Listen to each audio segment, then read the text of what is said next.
Hello and welcome to the day 5 and the final day of the Advanced Audit and Assurance Practice to Pass webinar for June 2019 exams being organized by ACCA Pakistan.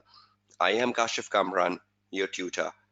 Now, just before starting on with the fifth and the final day of this Practice to Pass webinar, I would just like to do a quick recap of the learnings from the day 4 yesterday. Now, yesterday I was discussing with you other assignments, and in other assignments, the specific focus was on audit of performance information and forensic accounting. Now, the good thing was that both these assignments had an examiner article, and we came across the discussion of the examiner article in the session yesterday.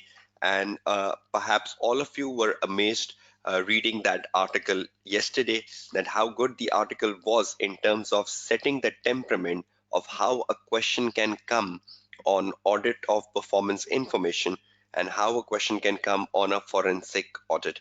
We even had an understanding of the type of exam question which comes on forensic and a type of exam question which comes on audit of performance information, and even the marking scheme was also emphasized. We came across some very important learnings like a mnemonic came yesterday, TATMSR. I hope you remember that mnemonic. Over the previous days, we have come across mnemonics like ASP, and several such mnemonics have come from day 1 to day 4. Now that all brings us to the fifth and the final day of this AAA Practice to Pass session, and the focus now shifts on reporting. Such an important area, such a critical area from an examination point of view, because since September 2018 exams, this is now a must question. You know, the paper is all compulsory since September 2018 exams, so anything in the paper is now compulsory. And just like risk, which is to be in the question number 1, reporting is to be in the question number 2, because question number 2 is a completion stage question now in the new format. So reporting is a static requirement of the question number 2. It could be complete 25 marks. It could be like 10 to 15 marks even. So you might not expect a full question on reporting of 25 marks, but you will see a question on reporting in the question number 2 of the exam paper worth approximately 10 to 15 marks. Okay, let's start discussing reporting. Again, on the right hand side of your screen, you can see the previous sessions from March 2018 to March 2019, and you can see the exam questions I have done on reporting in the previous webinar. And just to assure this webinar sounds different, I have chosen 2 unique questions this time, which I have not done in the previous webinar. I will be focusing on the June 15 question number 5 on the left hand side of your screen, and I will be focusing on September 18 question number 2A in the session today. Then you have a couple of home assignments to do, which you can see on the left hand side of your screen even. Now, the purpose of choosing June 15 and September 18 for this exam, for this webinar, is that a question like such has a potential for June 2019 exams. So perhaps was one of the reason choosing September 18 and December 15 as a choice of questions for this webinar. Now, we will come to the drilling of June 15 and September 18 into the later part of the session. But in the initial part of the session, we need to gain knowledge, because without knowledge, attempting a question on reporting is like useless. And there are so many blunders the student do attempting a question on reporting. Now, for the next 1 hour at least, you need to concentrate on the learning phase of reporting, because this is very important. If you don't understand the learning phase, which I have to keep concise in the time limitation, but I'll try to give you the best possible things in the next 1 hour, which if you remember will really help you down with solving the exam paper later and then into your actual exam paper. Okay, now just like other days, there is an examiner article, technique article, and which we will be doing in the live session today. Part 5. I hope you remember on day 1, we had a technique article on risk. Then on the day 2, we had a technique article on procedure. Then on the day 3, we had a technique article on ethics. Then on the day 4, we had articles on performance information and forensic.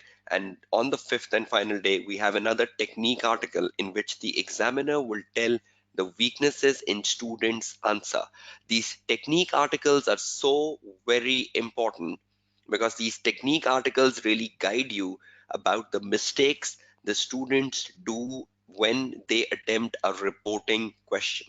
And I believe you have realized in the last 4 days how important is to read articles. Have you realized that in the last 4 days? Quick answers from your side. Have you realized over the last 4 days how important is to read articles?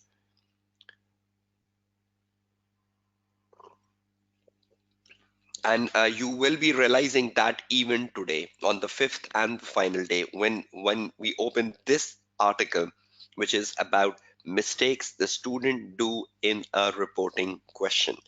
Okay, let's go down directly to this examiner article because that will set the tone of the webinar today.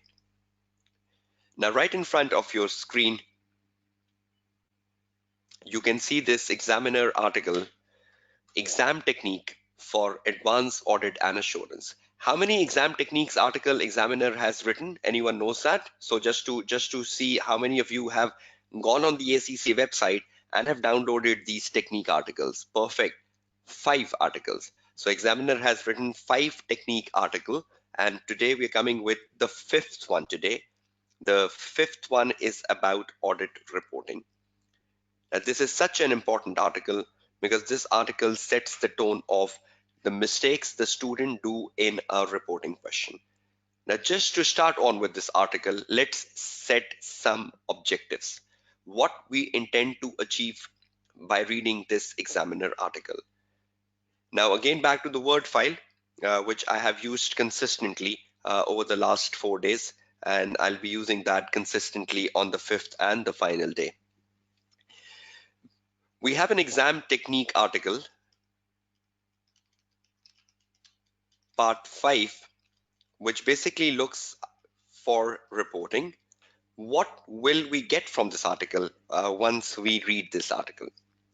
We will get a couple of things from this article, and we should have that in mind so that you know exactly what will you gain from this article. Objectives. Objectives of reading this article, or bracket gain. Gain from this article. Let's see what can we gain from this article when we are spending almost like in 1 hour on this article. That means it's very, very valuable article. The first thing you will gain from this article, number 1, is that you will get to know the syllabus perspective. The syllabus perspective for reporting in AAA. What is the syllabus for reporting and how that syllabus will be tested. So examiner will start the article first giving you a perspective of syllabus so that you should know what exactly is in your syllabus. Then the examiner will go down and examiner will start getting to mistakes. An examiner has covered 4 main mistakes in the article. The first mistake the examiner has covered is the mistakes the student do on audit opinions. Second, mistakes the student do on emphasis of a meta paragraph. Mistakes the student do on material uncertainty relating to going concern, MURGC. And then examiner thinks there is a fourth mistake the student do is CAM, key audit matters. So examiner has covered these 4 mistakes individually in the article, guiding students what mistakes students do in these 4 very important area of reporting. Then the third and the last thing the examiner has covered in the article are specific style of questions which comes on reporting and the mistakes students do in each of such questions. See how good this article is. First of all, you will get to know the syllabus, right? Then you will get to know the mistakes in the individual area of the report. Examiner thinks the student do a lot of mistake when they pick the audit opinion. Then the examiner thinks the student do a lot of mistake when they do the emphasis of a meta paragraph. Then the examiner thinks the student do a lot of mistake when they do MURGC, material uncertainty relating to going concern, and then with CAM. Then examiner tells you what specific questions come on reporting, and with every question, what student do wrong. So we get to know the specific styles of questions. Is that very important? And to know the mistakes the student do with every specific style of question. And I'll be guiding you which specific style of question is important for June 2019 exam sitting once I come to the number 3 equation. I need to see what came in March exams and what came in December exams. So we need to carefully track what can come from reporting in the June 19 exam. So will all of you be interested to know that? What came in March and what came in December and what can come in the June 19 exams from reporting? Because I think that's most a frequently asked question of students, right? I'll be addressing that in the later part of my webinar today. Okay, so is everyone clear? What are we covering from this article? Do you believe 1, 2, 3 is all very important if a student wants to attempt a question on reporting? So should we go down with 1, 2, 3 individually and then solve an exam paper live in the session so that you know your mistakes clearly, and then you can do a better answer in your exam hall. Okay, let's first start with number 1, syllabus perspective. Okay, so let's bring down the syllabus perspective as our first thing, and let's start to gain knowledge on the syllabus perspective. Article. I'm reading the first paragraph, and I am reading the paragraph right from here to right from the first line to here. And these first 4 lines is the key.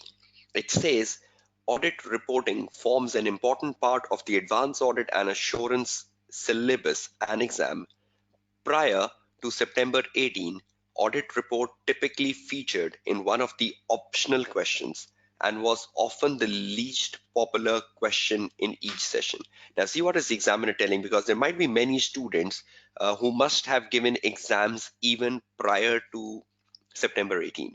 Are there any students who has given exams prior to September 18 for AAA?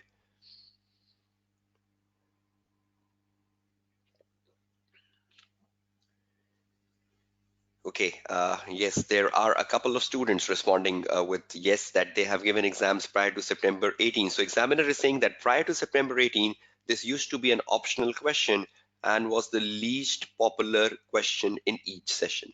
Now you have a problem. Candidates should be aware that as the exam moves into the new syllabus format, all questions will be compulsory, and one of the 25 marks question each session will be drawn from completion and reporting area. So examiner is giving a very clear message that one 25 marks question will come from completion and reporting syllabus, and that one question will be the question number 2, right, of your exam paper. So is everyone clear? Reporting is a must question in your 100 marks paper.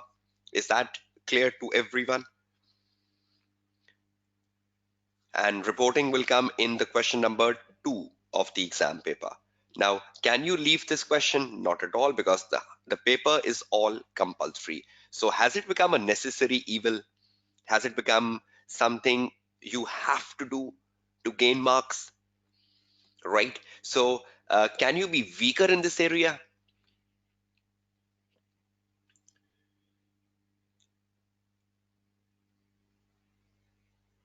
right? So the first thing we get from the examiner article number 1, this has to be the question 2 of the exam paper, and it could be between 15 to 20 marks on average out of the total 25 marks. I've never seen examiners setting a complete 25 marks question on reporting. Normally the examiner at times gives you a small chunk of marks on evidence. At times the examiner gives you a small chunk of marks on ethical, professional and quality control issues. But the major chunk of marks in the question number 2 is for reporting. Okay, one thing done. So it is now a necessary evil. We have to do it. Now, if we have to do it, let's be perfect. Because if we are not perfect, we might not be scoring good marks on reporting. Let's see how we can score good marks on reporting. Let's start with the student mistakes. And you will be amazed knowing student mistakes. And I'll prefer that if someone of you is repeating the AAA exams, please relate these mistakes with you. If you can relate these mistakes with you, you will learn better. So those of you among the attendees who are repeating this AAA exams, please ensure that you relate these mistakes with yourself and try to pick whether you have done this mistake in the previous sessions or not. Okay, let's get down and start on with the mistakes.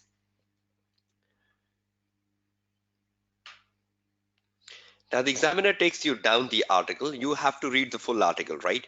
Examiner takes you down the article and then you will see the next heading of the examiner article, audit opinions. And then even if you want to learn the types of opinion, you can learn from this article. Even if you want to learn what is a qualified opinion, you want to learn what is a adverse opinion, you want to learn what is a disclaimer of opinion, you can learn that even from the examiner article. But the major part of this examiner article is on the criticism. So when you see the criticism of the audit opinions, you will go down and you will see this, the first criticism of the examiner on opinions. I'm reading it, try to understand it. The examiner says this is a common error in exam. Candidates often state that that first of these opinions is incorrect and that the report should state that the financial statements are true and fair. This is not the case.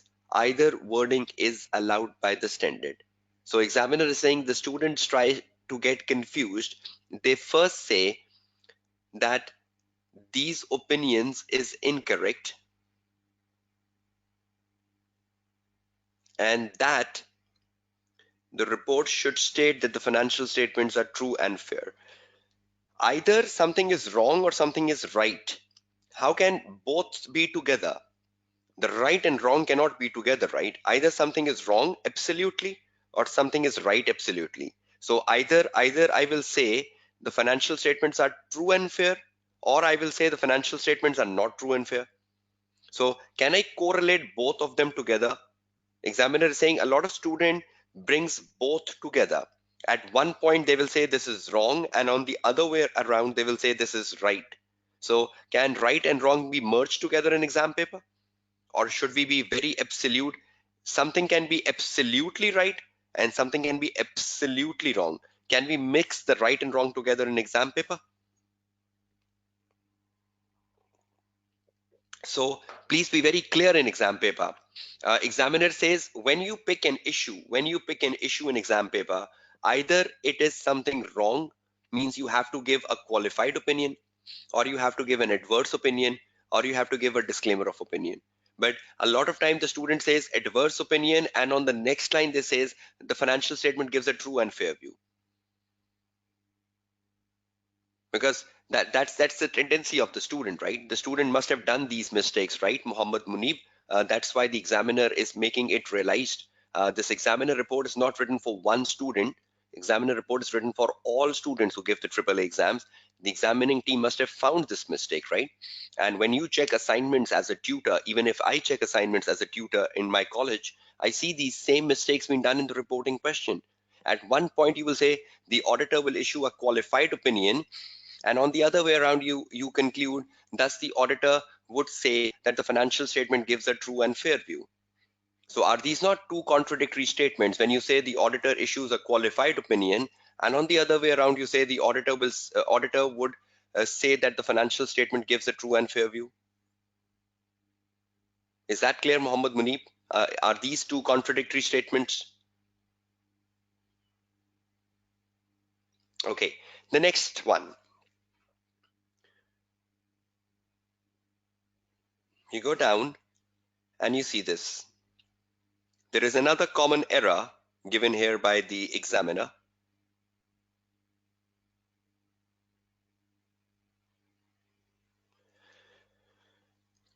Candidates often identify correctly there is a material misstatement in the accounts. That is not pervasive. So candidates identify there is a material misstatement that is not pervasive. Then state that the opinion should be unmodified. Is that logical? Is that logical? Examiner is saying a student picks that in the exam paper that there is a material misstatement. There is a material misstatement, which is not pervasive, Then state that the opinion should be unmodified. If there is a material misstatement which is not pervasive, what should be the impact on the report? You should respond, all of you. Qualified. So when there is a material misstatement, which is not pervasive, what should be the right opinion? Qualified. And see, still the students are doing the blunder. Muhammad Adil, you did that blunder, right? Adverse. So when there is a material misstatement, that is not pervasive. The audit examiner says the student write in the exam paper, then the opinion should be unmodified. Is that true? When there is a material misstatement, should the opinion be unmodified? So are you learning this blunder of a student? This is a blunder which all of you can do, right? And even the examiner says, even a worse student in the exam hall says, or that the misstatement should be covered by an emphasis of a meta paragraph. If something is materially misstated, can it be covered in an emphasis of a meta paragraph?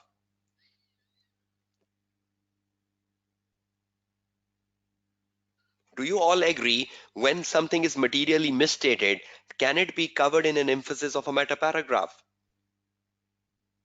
No. Examiner is saying student do this blunder in the exam paper that if even something is materially misstated, they will link that to a emphasis of a meta paragraph. Even if something is materially misstated that is not pervasive, they will say the opinion should be unmodified, right? And then the examiner writes the perfect statement in the end. This is incorrect. A material misstatement which is not pervasive will result in a qualified opinion. So is that clear with the examiner? Examiner is saying this is incorrect. A material misstatement which is not pervasive will result in a qualified opinion. So have you learned something out from the examiner error here? Examiner is saying this is a big error the student do in the exam paper. So can we put this down on here? Number one, the number one error the examiner thinks the student do is that when there is a material misstatement which is not pervasive, when there is a material misstatement which is not pervasive, logically, what should have been the right answer? The right answer should have been a qualified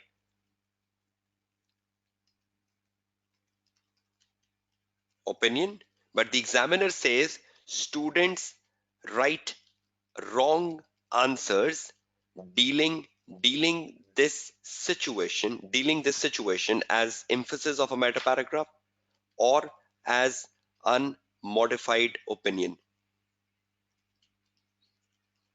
So will you remember this criticism of the examiner?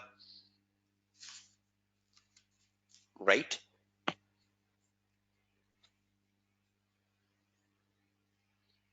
So when there is a material misstatement which is not pervasive, Can we give an unmodified opinion? Quick answers. When there is a material misstatement which is not pervasive, can we give an unmodified opinion? Okay. When there is a material misstatement which is not pervasive, should we give a qualified opinion? And is qualified opinion a type of a modified opinion? Is qualified opinion a type of a modified opinion? Right? How many types of modified opinions are there? How many types of modified opinions are there? Three. Not four, three. First modified opinion is qualified. The second modified opinion is adverse. The third modified opinion is disclaimer. So there are three modified opinions. Adrian, four. Levish, four. I asked modified opinions. I don't ask the total number of opinions. Is everyone clear on that? Three modified opinions, right? The first modified opinion is what? Qualified. The second modified opinion is adverse. The third modified opinion is disclaimer. Can we give an emphasis of a meta paragraph when there is a material misstatement? Right? So examiner is saying student do that. Student says there is a material misstatement, even then they give a emphasis of a meta paragraph. Do we give emphasis of a meta paragraph when something is correctly disclosed in the notes to the financial statement? Do we give a emphasis of a meta paragraph when something is correctly disclosed in the notes to the financial statement?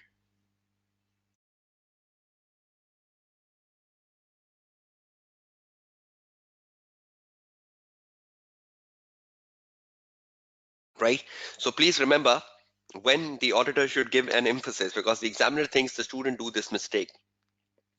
Okay, let's go back to the examiner article, read another criticism of the examiner. See this criticism. Examiner is saying common error in the exam, using outdated standards and stating the basis for opinion paragraph is presented before the audit opinion. Basis for opinion paragraph is presented before the audit opinion.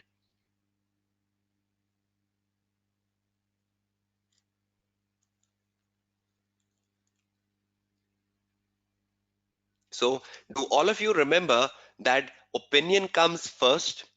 Opinion comes first and basis comes after. Opinion comes first and basis comes after. So examiner is saying that student do another mistake in the exam paper. The second mistake the student do is that they should know that the base opinion comes first and basis comes after. That's right.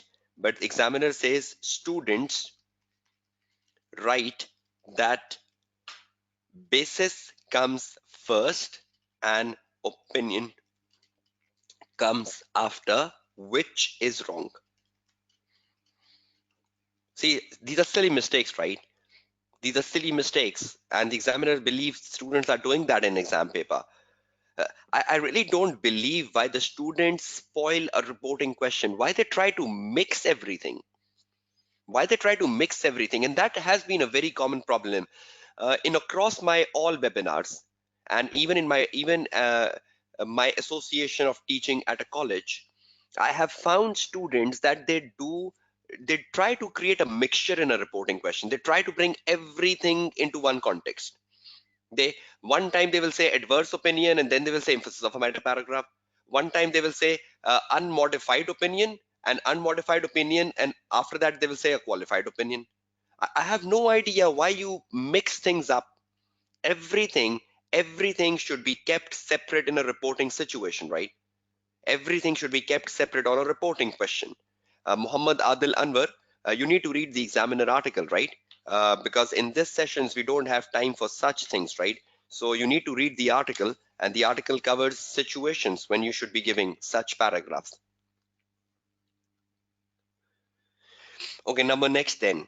So is everyone clear on the mistakes the examiner has informed us on the opinion? The first mistake the examiner thinks you do on opinion is that when there is a material misstatement, you should issue a qualified opinion. The second mistake is opinion comes first and basis comes after, but the student do the vice versa in the exam paper. So please remember these mistakes. You should not be doing them. Okay, number two then. Back to the examiner article. Okay, now comes the favorite error of the examiner.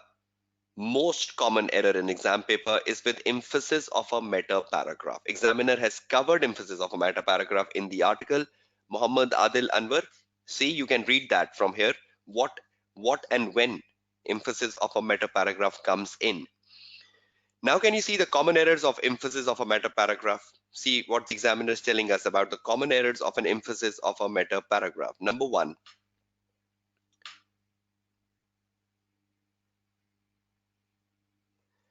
using an emphasis of a meta paragraph for a material misstatement or a failure to obtain evidence. Can we use an emphasis of a meta paragraph when there is a material misstatement? Quick answers.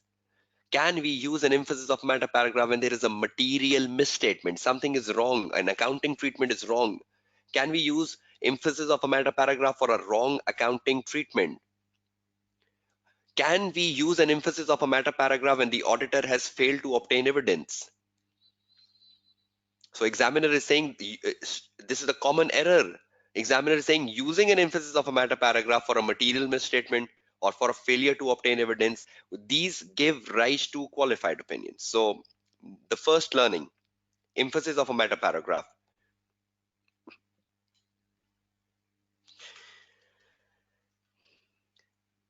Emphasis of a meta paragraph can't be used can't be used for a material misstatement or when auditor is unable to obtain evidence. Emphasis of a meta paragraph can't be used for a material misstatement or when auditor is unable to obtain evidence. Examiner says students tend to use the emphasis of a meta paragraph even for material misstatement and even for when auditor is unable to obtain evidence.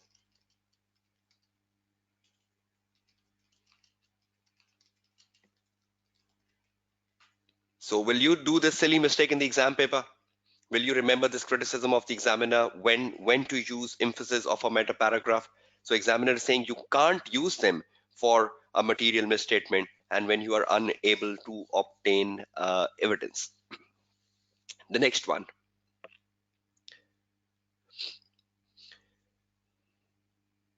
See the bullet number 2 for emphasis.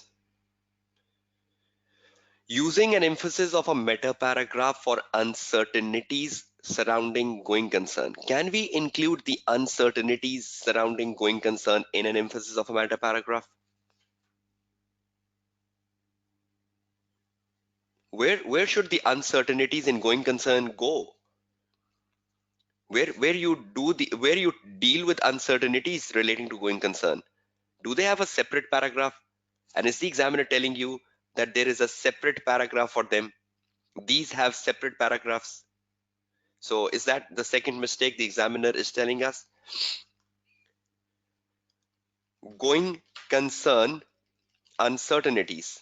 Going concern uncertainties can't be dealt under emphasis of a meta paragraph. So going concern uncertainties can't be dealt under students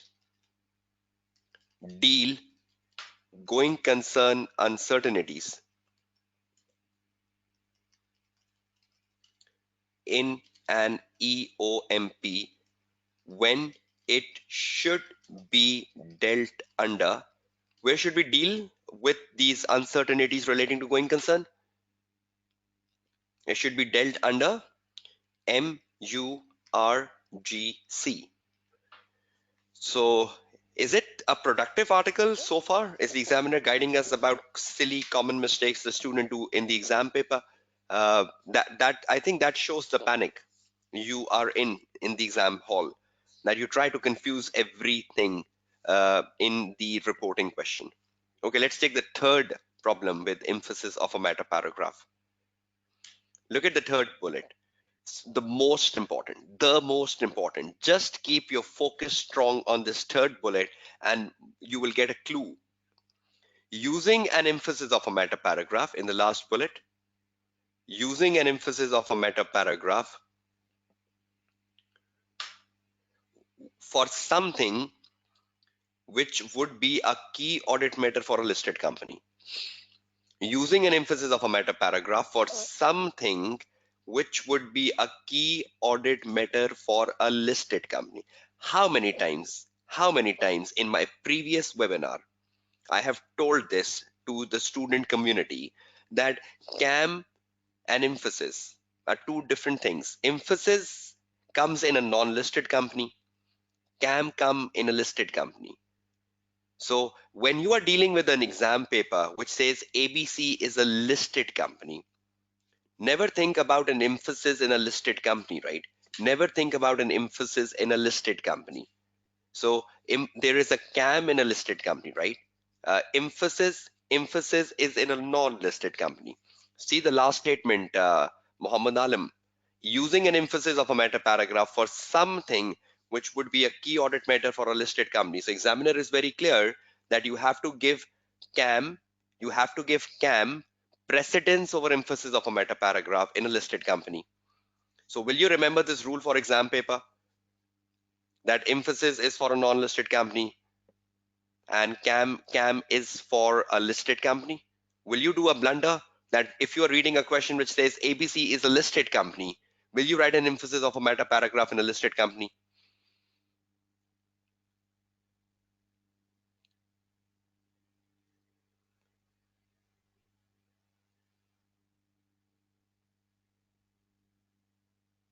Right? So be very careful. ABC is a listed company. ABC is a listed company. You cannot even think about emphasis. But if it says ABC is a non-listed company, can you think about emphasis? Okay, that's perfect, right? So examiners taking us the last criticism here on that using emphasis of a meta paragraph in a listed company when it sh it should had been a CAM. So student use an emphasis of a meta paragraph in a listed company when it should had been a CAM. Again, reporting is an area which calls in many questions. You have a WhatsApp group. So any questions unaddressed during the live session, please put them on the WhatsApp group and I'll be answering all your questions on the WhatsApp group tomorrow on Sunday. So please assure if you think there was a valid question which was not answered, please drop that on the WhatsApp group so that you get responded. Is that clear with the mistakes the student do in emphasis? So have we covered two mistakes so far, right? We have covered the mistake of opinions and we have covered the mistakes of paragraphs, right? Now let's go to MURGC. Now MURGC seems like a bit least important because the last time we saw MURGC coming into the exam paper was December 2018 exams. So there was a question number 2 in the December 18 exams, which was about this same situation. The likelihood of this is very less, but yet let's go down with examiner criticism of MURGC.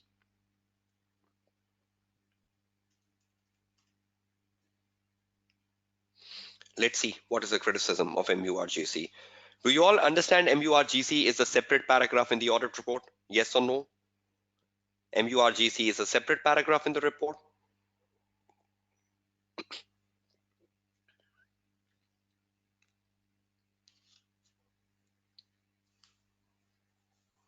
Okay, and MURGC comes for material uncertainties relating to going concern, right? So if there is a material uncertainty relating to going concern, which the management have disclosed in the financial statement, then the auditor will include a MURGC paragraph. Let's see what blunders the student do with MURGC paragraph in the exam paper. Okay, let's go down. You will find material uncertainty relating to going concern here as the heading used by examiner. Such an important area of the audit report. Material uncertainty relating to going concern. See what common errors the examiner is telling you. Number one error the examiner is telling you is this. The same error the examiner was telling above. Including going concern issues in an emphasis of a meta paragraph, this is no longer in line with the revised ISA 570 and 706. Can we include the going concern issues in emphasis of a meta paragraph? So examiner is making that twice in the same article. Please don't do that mistake in exam paper. I have no idea why students do such mistakes in exam paper. You should have a clear guidance on rules and regulations. If you are unclear about rules and regulations, please kindly read examiner articles and read a textbook. BPP Kaplan, the most updated books of BPP Kaplan, which was published in 2018, so that you know which paragraph to use when. So if you are weak on reporting, please do a book reading. Either read the BPP book or the Kaplan book, but first make a habit of reading the articles. Read the articles as the first most important thing.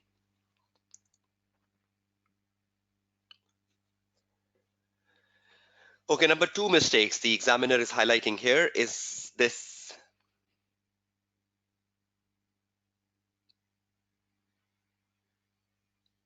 That shows your stress level in exam paper. Look at the number two, the big one, stating that an uncertainty arising due to going concern means the breakup basis of accounting should be used.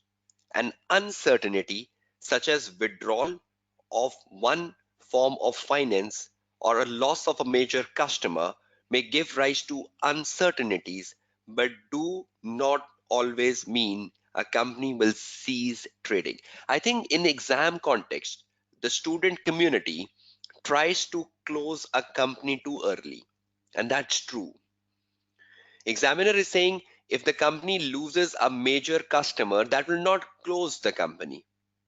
Examiner says if the company does not get a bank loan, it will not close the company. And examiner is criticizing the student that the student closes the company too early in the exam paper. I hope you're reading this paragraph in front of your screen. So examiner says candidates should appreciate that it is extremely rare to see a breakup basis financial statement. In the AAA paper, since 2007, since I'm teaching this paper, since 2007, it's now 2019, I have never seen breakup basis. Examiner is saying it's rare. It could be practically, but it cannot be an exam paper. So examiner is saying that students should appreciate that it is extremely rare to see a breakup basis financial statement, which are only used where a reporting entity has no option but to wind up operations. You don't get that situation in AAA. The only situation you get in AAA is some problems in the case study. Some problems like what? The customer has lost, the market share has gone down, the sales have gone down, the current ratio has fallen below 1, the bank has refused to give you a loan. These are uncertainties. These are all uncertainties, right? So are you getting the clarity on the second bullet of the examiner? So will you try to control your emotions in exam paper? Because a lot of students are very hyper in the exam paper and they see a problem and they say, okay, this company is closing down. Will you control your emotions and hyperness in exam papers, each one of you? Are you getting the point the examiner is trying to tell you in the second bullet? Is everyone clear on the second bullet of the examiner? So is there a need to control emotions? Is there a need to control the hyperness in the exam paper? Why you people are so hyper on a reporting question in exam paper? You should control your emotions and you should demonstrate your professionalism when you're attempting a question on reporting. Don't be aggressive. Don't be hyper in the exam paper when you're doing the question number 2. Think twice. Think twice. Because if you think twice, you might get the right answer. If you think once can be a big disaster. So will you think twice in a reporting question before you react what should be the impact on the report? Will all of you do that?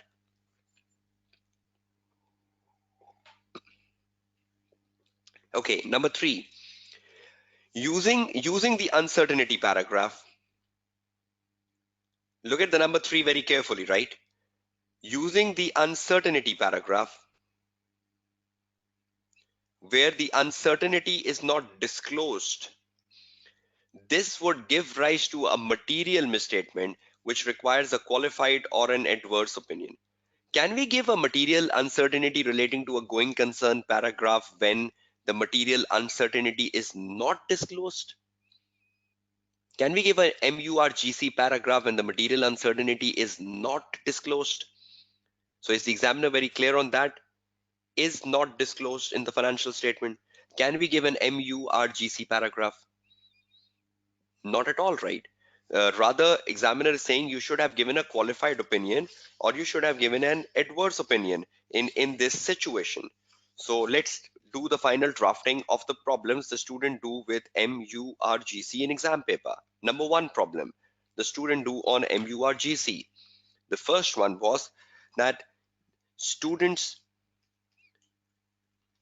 use emphasis of a meta paragraph for going concern problems when it should be addressed, when it should be given in MURGC para.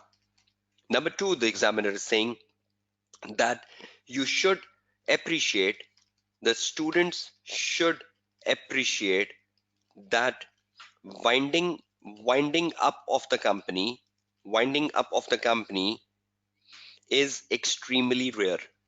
So examiner is saying that you should control your emotions on winding up the company. And the last thing, material uncertainty relating to going concern para can't be given, can't be given when material uncertainty, when material uncertainty is not disclosed. Is that right? Material uncertainty paragraph can't be given when material uncertainty is not disclosed.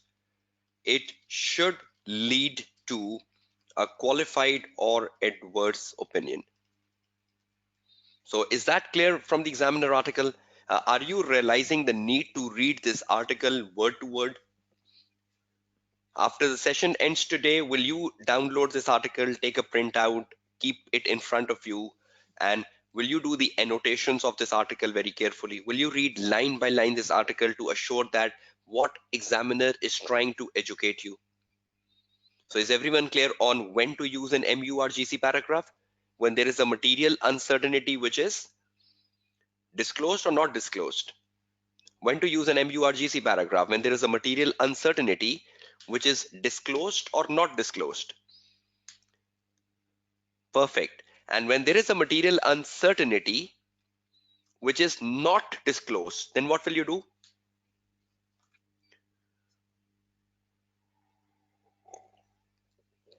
Perfect, perfect. Will you use an emphasis of a meta paragraph for material uncertainties relating to going concern? Perfect. So is everyone clear, sound on knowledge coming from the examiner article? Okay, now that brings us to the last paragraph, CAM. Let's see what the examiner has informed us about CAM.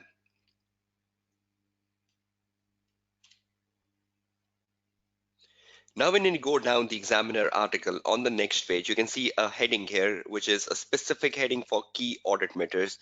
Examiner gives you a definition of a key audit matter. So even if any student is weaker and any student does not know what is a key audit matter, you can just skim through the definition given here so that you have in mind what is a key audit matter. But the examiner says that when you include a key audit matter in the audit report,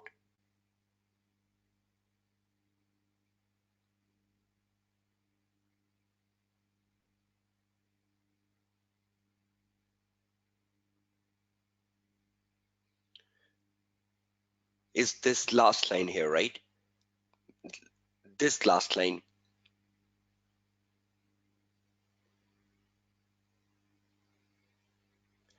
The auditor is required to explain why each matter was deemed important and how it was addressed during audit. So when you include CAM in the audit report,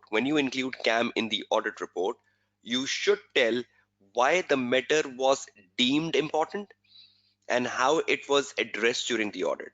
So when you write CAM in the exam paper, first tell me, will CAM come for a non-listed company? Will CAM come for a non-listed company? Quick answers from your side. Let's see who remember CAMs perfectly. My question number one, will CAM come for non-listed company? Perfect.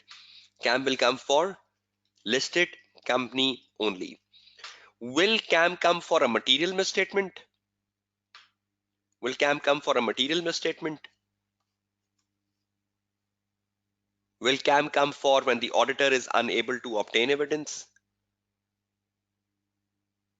If the auditor is unable to obtain evidence, will he include a CAM? No. If there is a material misstatement, will the auditor include a CAM?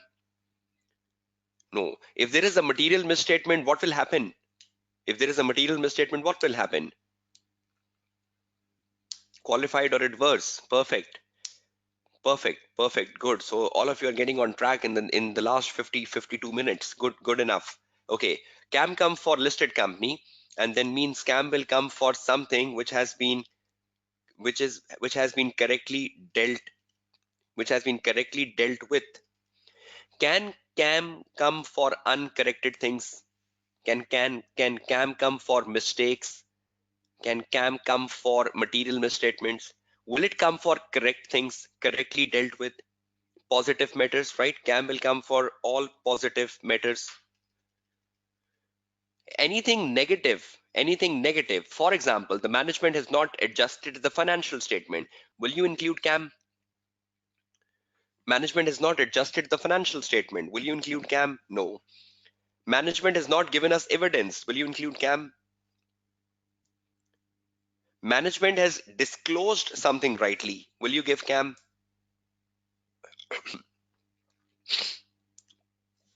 Right. Please read the article carefully. Again, within the limitation of the time, I can just revise your key areas.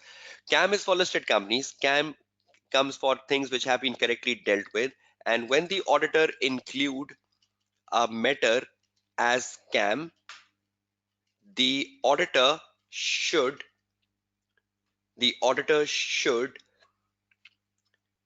tell, number one, why the matter was significant and how it was dealt in audit. So when you write a CAM for a shareholder, you need to tell two things to shareholder. Number one, why the matter was significant and how it was dealt in the audit. Can you understand significant? Significant means the K. Significant means the key. And how it was dealt in the audit, what you did on that, what evidence you gathered on it. So will you remember the contents of CAM for exam paper? How many contents of CAM are there? How many contents of CAM are there? Two.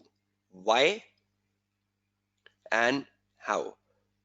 Just want to show you a practical example here, just within a minute and two, because we don't have that much time in the session. Just want to give you a practical example here. Uh, if you see in front of your screen, this is the annual report of ACCA Pakistan, which is a listed company in Pakistan. If I just show you the report of this listed company in Pakistan,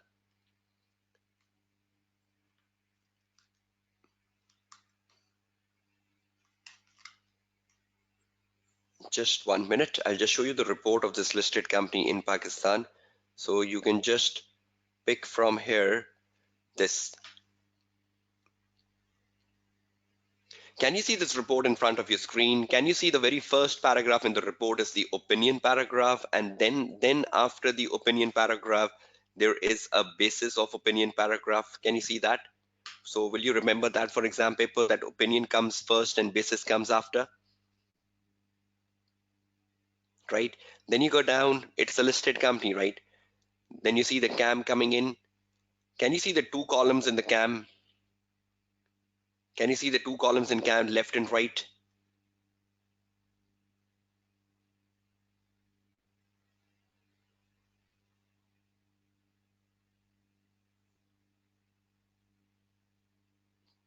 See, in the column in the left, you are telling why the matter was considered a scam. And then in the column to the right, you are saying how our audit addressed the scam. So can you see why and how? Can you see the two columns? In the column number one, you're telling why the matter was considered a scam and how it was addressed, right? I can share this report on the WhatsApp group if you can learn something from this report that can really benefit you in terms of a practical example of a report having a cam. So I'll be putting that on the WhatsApp group for the guidance of the student community, right? So I think that can be really good for all of you, right? So that's wonderful. So let's go back. Examiner article, ending the first part of the examiner article. So have we realized our mistakes from examiner article? We are moving towards the last phase of the examiner article now. Okay, and now the last phase is the most critical because that's from where we need to start on with exam practice. Because now we are coming to the question which comes in exam paper. Let's see what type of question comes in exam paper on reporting and what is more important for June 2019 exams. Okay, so let's go up for 1 minute. Okay, now just need your quick yes answers here. Have you done the syllabus perspective, how a question will come on reporting in AAA paper? Have you done that from the examiner article? Okay. Have you done the mistakes of the students in terms of opinions? Have you done mistakes in terms of emphasis of a meta paragraph? Have you done mistakes in terms of MURGC paragraph? And finally, have you dealt with a CAM situation which comes for a listed company, right? Okay, now that brings us to the last situation, specific style questions which comes in exam and the mistakes the student do. Okay, let's go down with it. Specific style questions which comes in exam. Now, please concentrate on this because if you don't know what the question is asking, you're very good on reporting, right? You are very good on MURGC, you are very good on emphasis of a meta paragraph, you're very good on CAM, you are very good on qualified opinion, adverse opinions, you're wonderful. But you don't understand the requirements, what will you do? Is it important to understand the requirement of the question?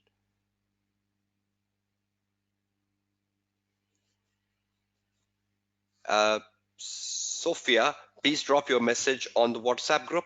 Uh, I have clarified that in the session, but still drop it on the WhatsApp group for a very clear answer. Um, so is it important to understand the requirement of the reporting question to perform better? So let's see what are requirements of a reporting question. Specific style questions on reporting and the mistakes the student do.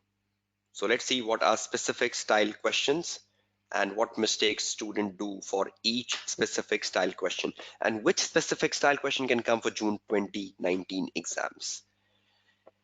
Okay, let's make two columns here. Column 1, column 2. In the first column, we'll write the specific style question, and in the second column, we'll write mistakes students do. Right. So once you get this Word file on the WhatsApp group, this can really help you. Right. Okay, now the first style question examiner has covered in the article. Now comes exam focus. So examiner enters the last part of the article and he tries to focus on exam paper now. Now when you see the exam focus of the examiner over here will tell you something. Examiner says, can you see this paragraph here? This is a crucial paragraph. Examiner says, exam question on reporting can take different forms. Here, some examples from the past question and common mistakes that have been seen in candidate answers have been given below. So examiner says there are many types of reporting questions which can come in exam paper, and this article covers the types of questions and the mistakes the student do in exam paper. Now the first one, you must have seen this one many times right here. Critically appraise the draft audit report. It's the first requirement, right? Critically appraise the draft audit report. Critically appraise the draft audit report.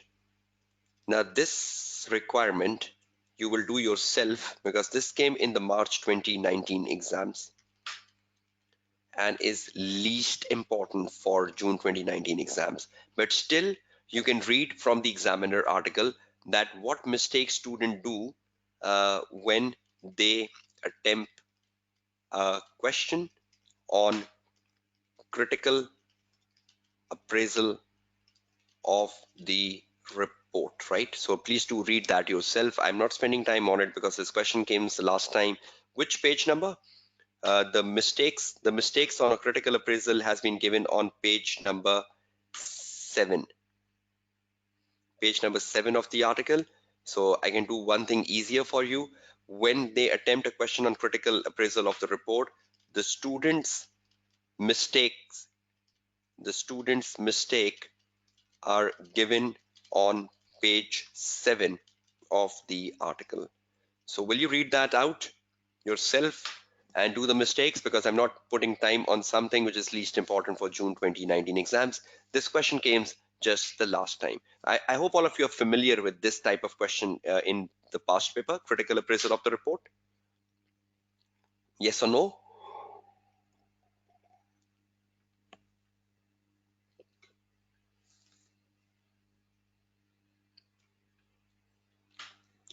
Okay, the next one. Something very important for June 19 exams. The requirement. This one. Can you see this requirement here?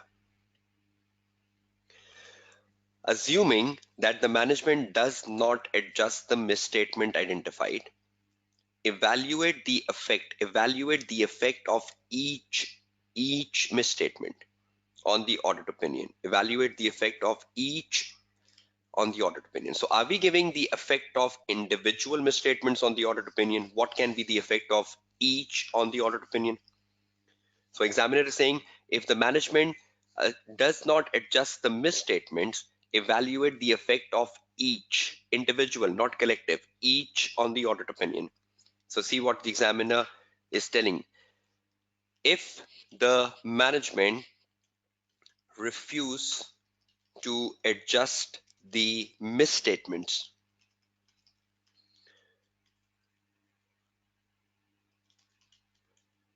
evaluate the effect of each misstatement on the audit opinion. So what we need to focus on? Evaluate the effect of each misstatement. Evaluate the effect of each misstatement on the audit opinion. Now just think realistically. This is a very potential question for June 19, right? So please have a very clear focus on what I'm guiding you. When you attempt a question in exam paper, which says, if the management refused to adjust the misstatement, evaluate the effect of each misstatement on the audit opinion. The moment you see evaluate the effect of each misstatement on the audit opinion, will you think about emphasis of a meta paragraph here?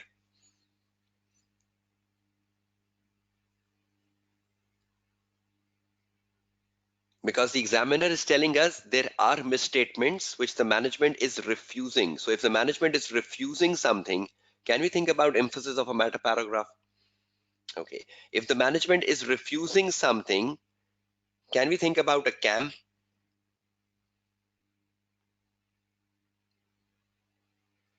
Okay. If the management is refusing something, can we think about MURGC? Because MURGC comes when something is disclosed or when something is not disclosed. So are you getting the track? When you see this word refuse in exam paper, will you think that if the management is refused, so should I think about CAM? Should I think about EOMP or MURGC? So should I think about CAM, EOMP or MURGC when the word is very clearly given in the exam paper, refuse? No, never. So how many times you read that carefully in exam paper? Even if the word refuse is given, students in the exam paper write CAM, student in the exam paper write emphasis of a matter paragraph. What has happened to you all? When the word is given refuse, should we even think about CAM? Should we even think about emphasis of a matter paragraph? Should we even think about MURGC? Or rather, we should focus on qualified adverse disclaimer? Is that true? So will you underline this word in exam paper, refuse? Is that an important word? Okay, let's see what students do mistakes, right? Now, when the examiner asks you, evaluate the effect of each on the audit opinion, evaluate the effect of each on audit opinion,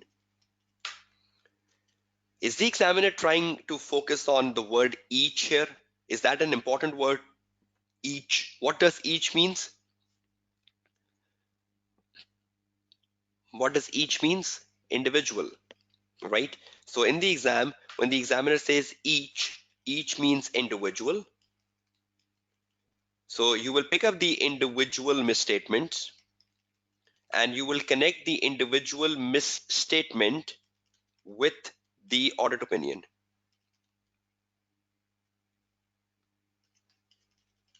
Individual misstatement connected with an audit opinion. Now, to connect an individual misstatement with an audit opinion, what is the first thing you will do? You will first determine the materiality. Is that true? Because without determining the materiality, can we connect with opinion? Can we connect with opinion? Now, it could be possible that when you determine the materiality, it is immaterial. So will there be any impact on the opinion if something is immaterial misstatement?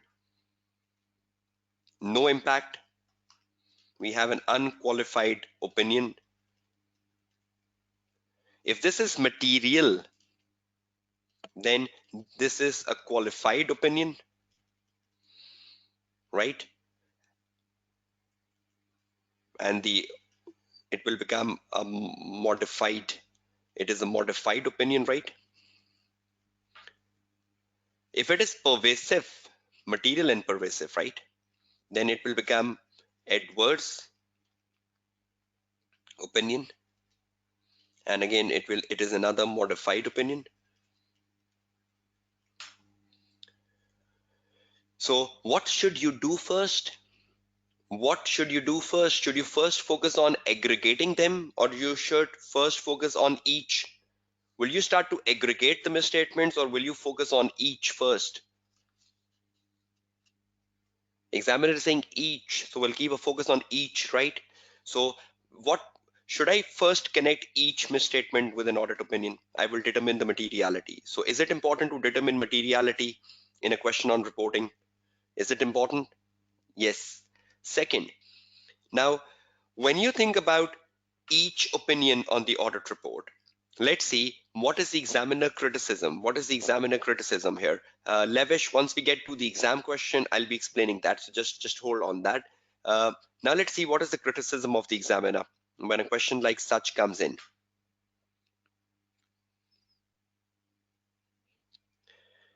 See, this is the criticism of the examiner. Common mistakes in exam paper. These are common mistakes for what?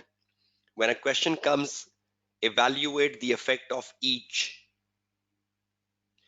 Considering the effect on wider areas of the audit report, not specifically the opinion. So common mistakes is that you consider the effect on wider areas of the report, not specifically the opinion. Should we specifically focus on opinion? Why? Why should we specifically focus on opinion, not on the wider areas?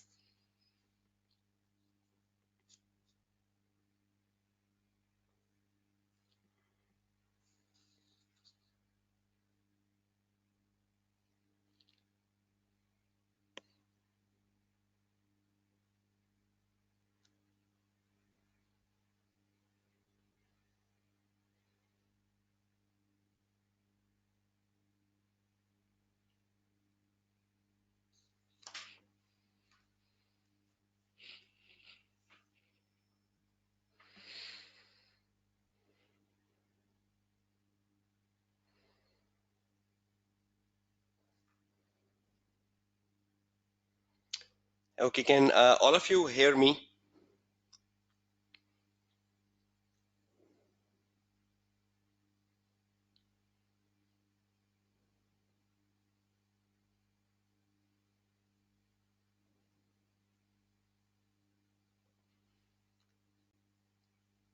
Hello, attendees. Can all of you hear me? Is my voice clear to all of you?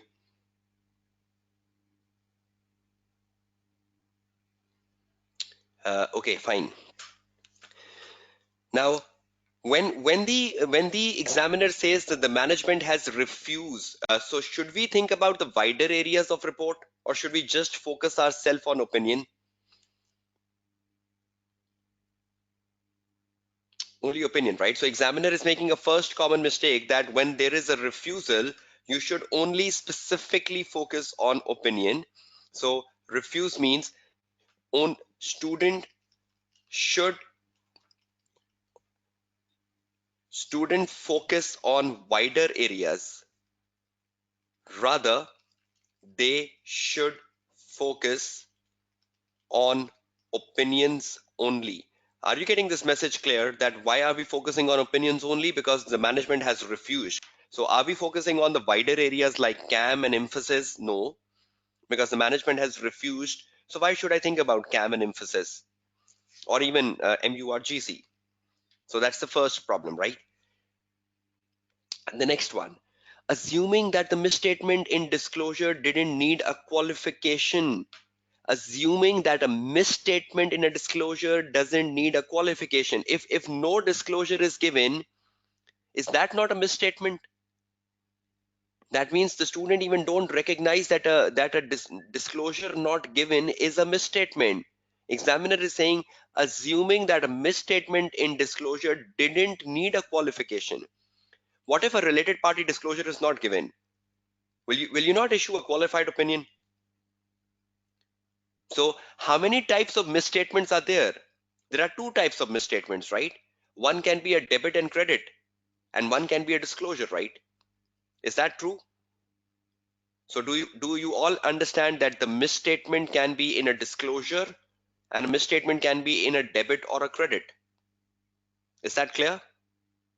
So examiner is saying, assuming that the misstatement in disclosure didn't need a qualification, and recommended using an emphasis of a meta paragraph instead. Can we use an emphasis of a meta paragraph when a disclosure has not been given? How many times the examiner has made that clear in the session today, in the article? So if a disclosure is not given, will I consider that as a misstatement? Give me your quick answers.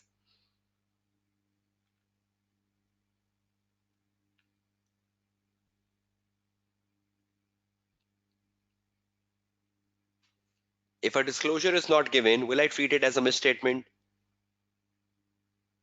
Okay. And if there is no disclosure, will I give an emphasis of a meta paragraph? Should I issue a qualified opinion? Are you realizing your mistakes? The next one, Believing, look at the number 3 bullet on your screen. Believing that the auditor disagreement with management regarding the reduction in provision was an inability to obtain evidence. If the auditor disagree with the management regarding a reduction in provision, is that something where we say financial statements are materially misstated? Examiner is saying that the student thinks that a disagreement with the management was an inability to obtain evidence. I, I really can't understand student blunder.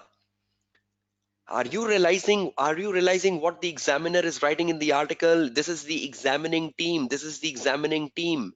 That means the examining team must have found these mistakes in the scripts of the students at a global level. So, are you clear with the bullet number 3? If you disagree with the management, is it unable to obtain evidence? If you disagree with management, is it unable to obtain evidence? Rather it is what? Rather it is a material misstatement, right? Number 4th bullet. Suggesting putting qualification matters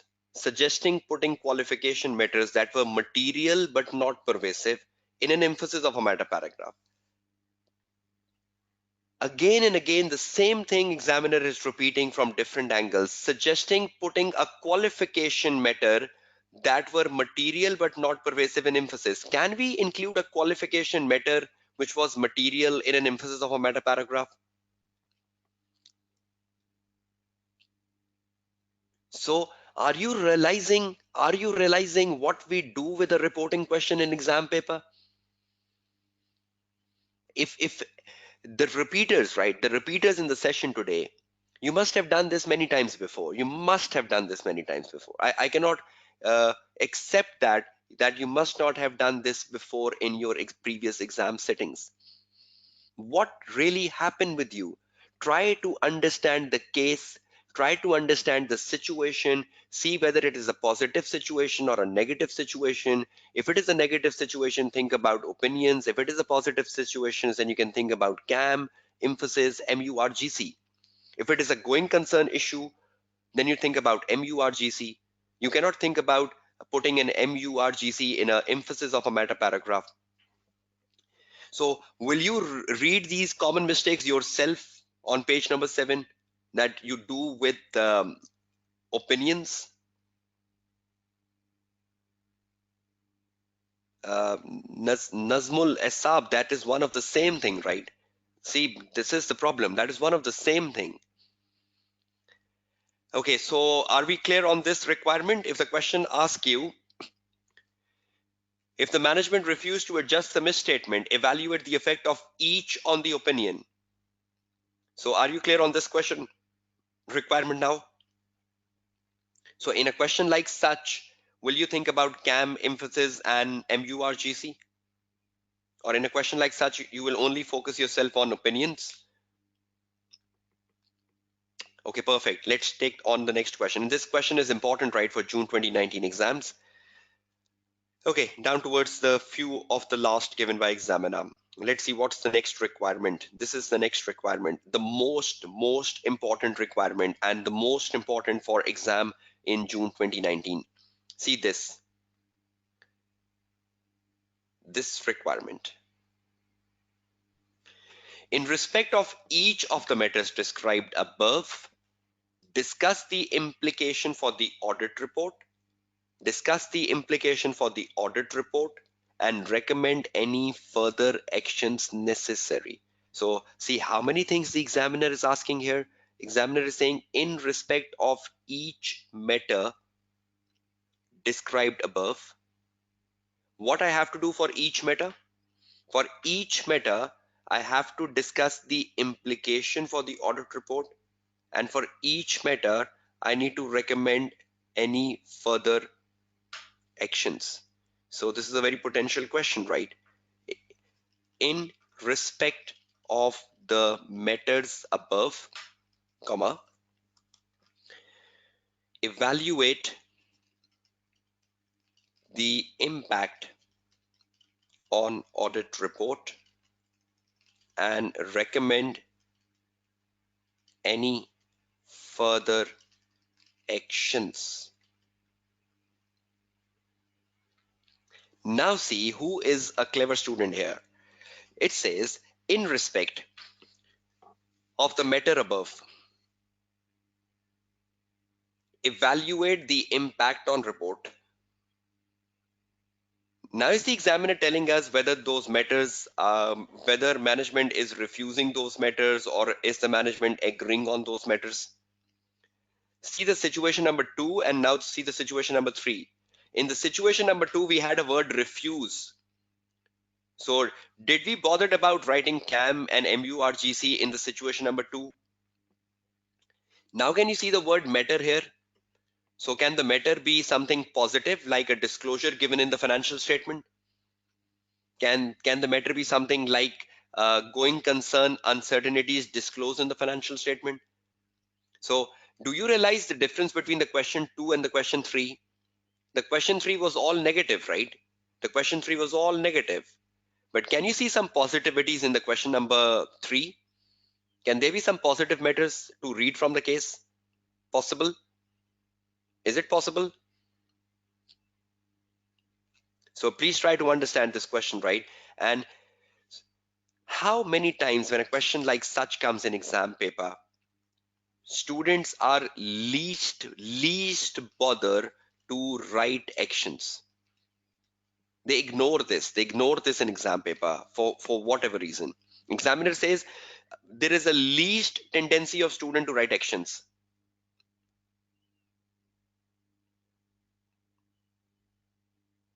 How many times you skip actions? I think most of the time the student thinks that in a reporting question is all about impact on report. They never bothered that a reporting question also contain actions. They only think that the reporting question contains impact on report, and that's what they solve.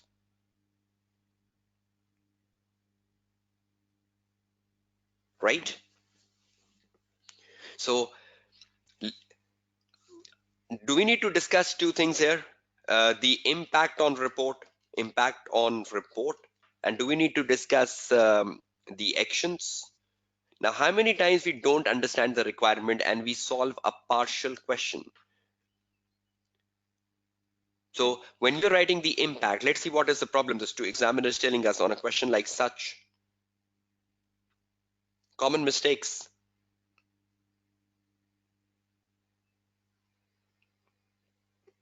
Number one mistake, ignoring the requirement for further action. So that's the first problem. Ignoring the requirement for further actions.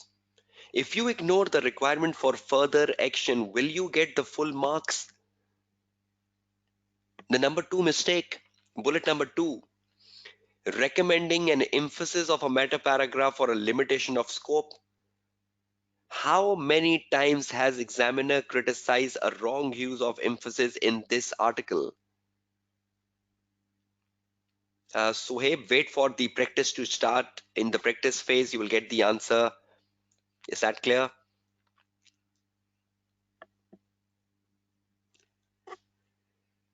So how many times has the examiner criticized wrongly using emphasis? Recommending an emphasis of a meta paragraph or a limitation on scope? Can we use emphasis for a scope limitation?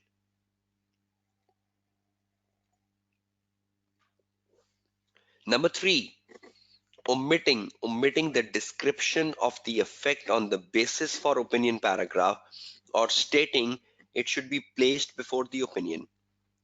So is basis coming before the opinion or is basis coming after the opinion? So common mistakes. The last one, not stating that an emphasis of a meta paragraph needs to draw attention to the significant disclosure in the notes to the financial statement, or that this matter does not modify the audit opinion. So when we write an emphasis, do emphasis of a meta paragraph modify the audit opinion? Do emphasis of a meta paragraph modify the audit opinion? No, because emphasis of a meta paragraph has been given for a positive thing. So examiner says that the student even don't write this in exam paper, that even if you're giving an emphasis, do write that the emphasis of a meta paragraph will not modify the audit opinion. Write a proper sentence. So have you got something out of this examiner article? Within the limitation of the session, I even spent a substantial time of the session on this article just to make you realize the mistakes, the problems the student community do. So it's approximately 90 minutes into the session. 90 minutes before and 90 minutes after, has something changed with regards to how you perceive a reporting question, how you see a reporting question? Have you got something different? Have your mindset cleared? So has these last 90 minutes uh, open your mind, or rather cleared your mind, because your mind is filled with mixture of reporting?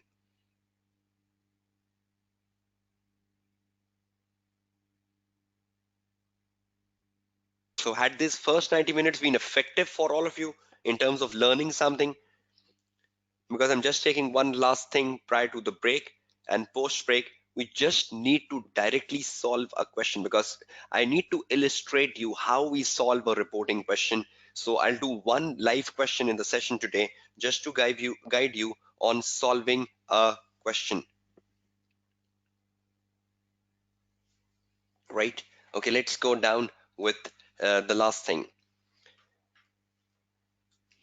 Okay, so is everyone clear now on the types of questions which examiner has covered in the article? The first type of question is least important for June 19 exams because it came the last time. But the question number 2 and the question number 3 sounds very important for the June 2019 exams coming up. Okay, the last thing. Let's ask you some questions so I have an assurance. Okay, let's do a question answer session and you need to respond to me quickly because we're getting to the first break and we need to start on with the practice. Okay, let's do a quick Q&A. Okay, I'm putting a table here and let's take your quick answers.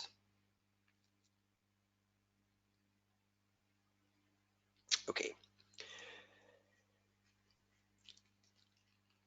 is it important to underline in the case whether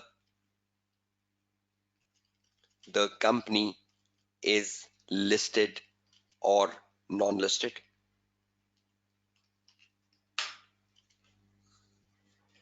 Okay. Do you all realize that important?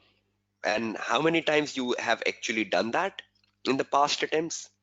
We are in so panic that we even don't read ABC is a blank company. ABC is a listed company. Will I think about CAM? ABC is a non-listed company. Will I think about CAM?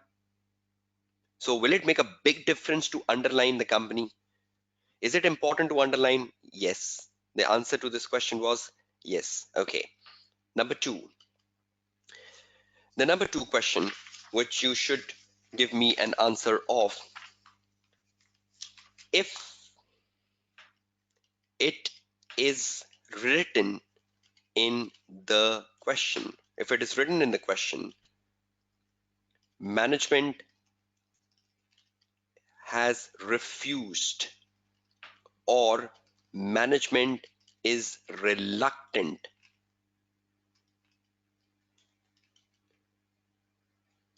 will you think of EOMP, CAM, MURGC?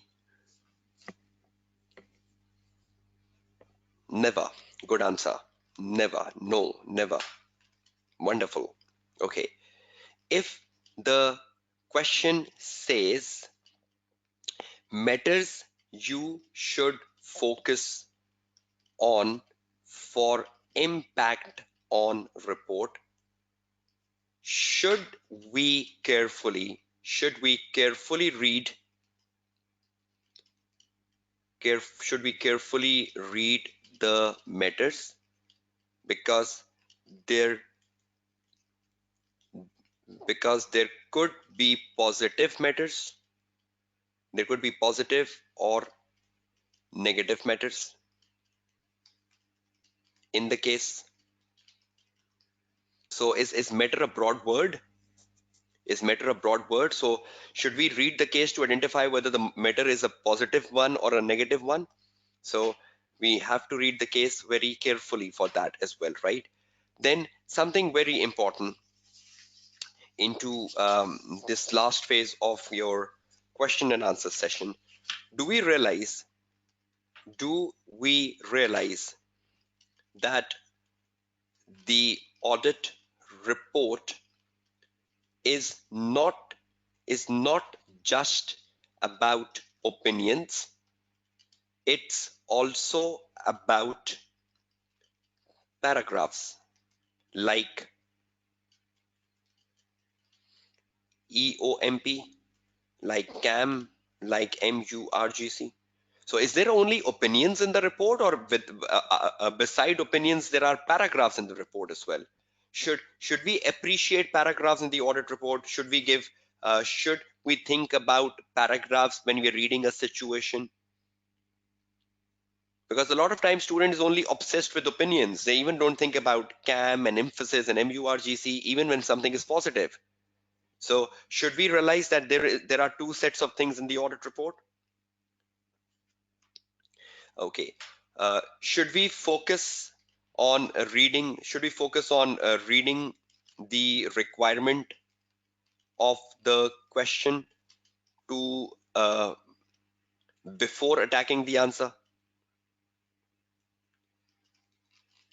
Before attacking the answer, is that important?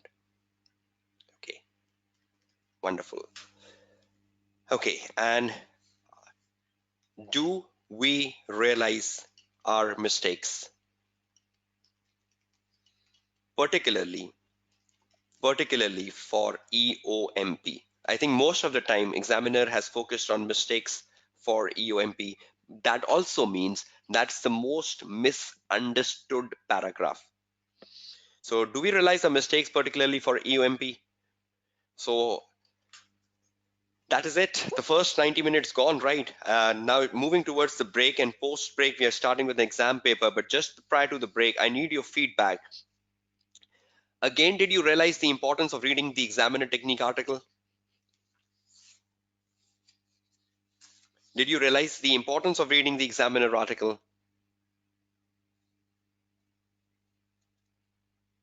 And did you realize your mistakes?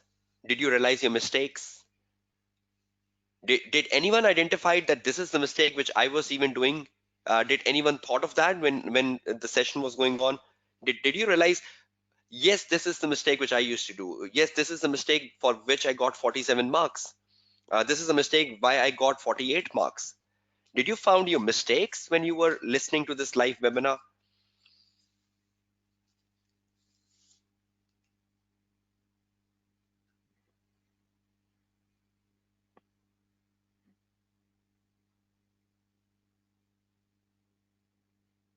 Okay, that's great. So just one last thing, feedback for the first 90 minutes, and we're just into last 1 minute prior to we go on break. Just a quick feedback on the session so far, the first 90 minutes. Keep dropping your feedback in the next 1 minute prior to we are going on the first 15 minutes break of the session.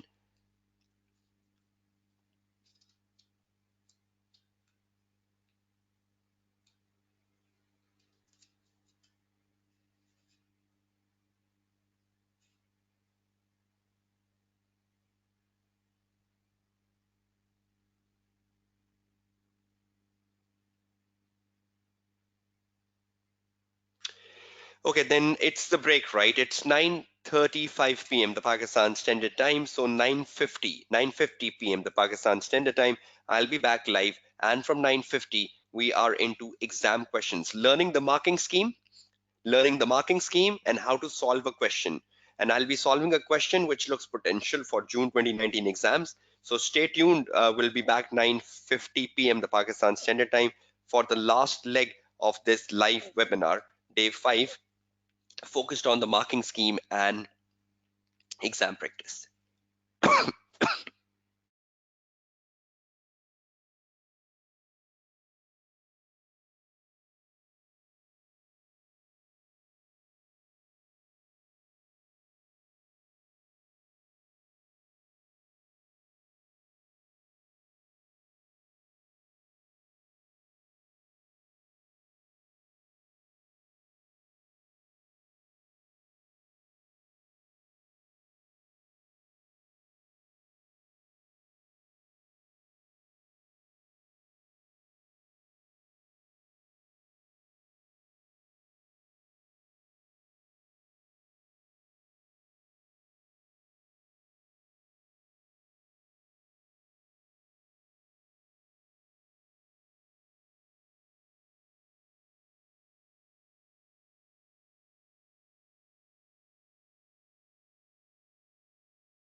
Welcome back live to the last phase of this day 5 practice to pass webinar for June 2019 exams. I was focusing on reporting, and we were just trying to structure the problems the student do in a question on reporting.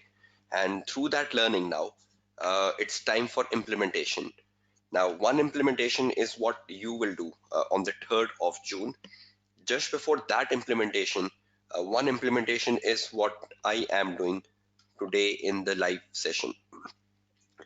In front of your screen is a very latest question from September 2018 exams, and this is the question 2 of the September 2018 exams, which gives you a realization that the question number 2 is to be on reporting. But again, my words are very clear. The complete 25 marks will not be allocated to reporting. Even if you see this question, September 18 question number 2, approximately 8 marks were allocated to ethical and professional issues. So that means the total worth of the reporting question was 17 marks.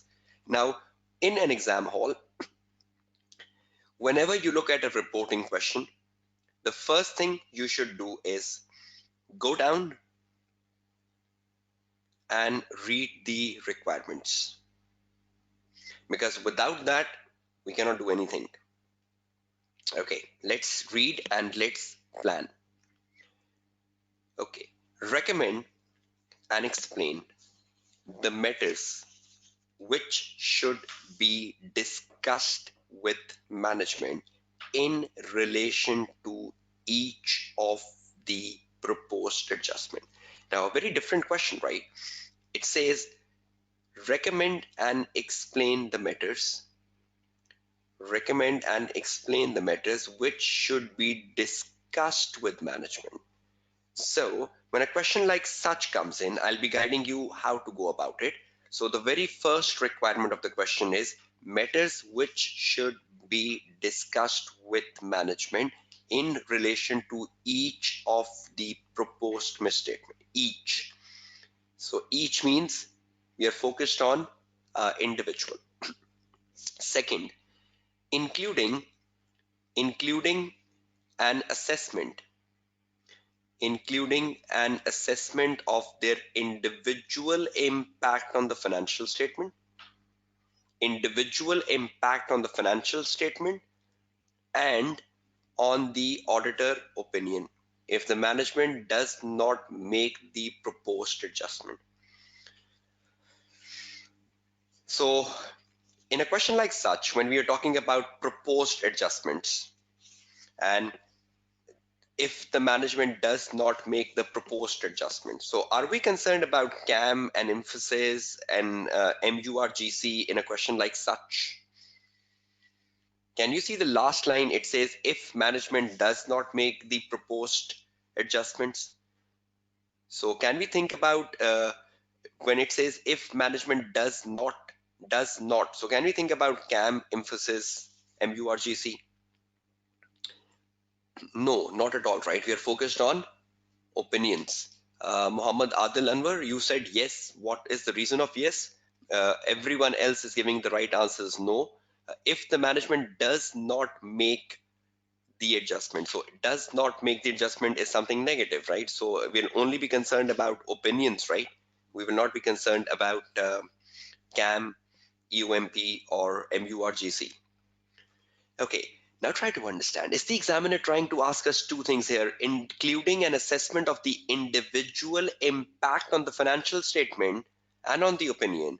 Now, how many times in the exam hall we don't understand this requirement and we just write an impact on the opinion?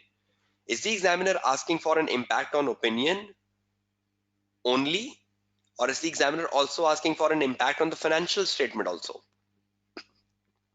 Are these two different things? And how many times you don't do that in exam paper? So let's break the question.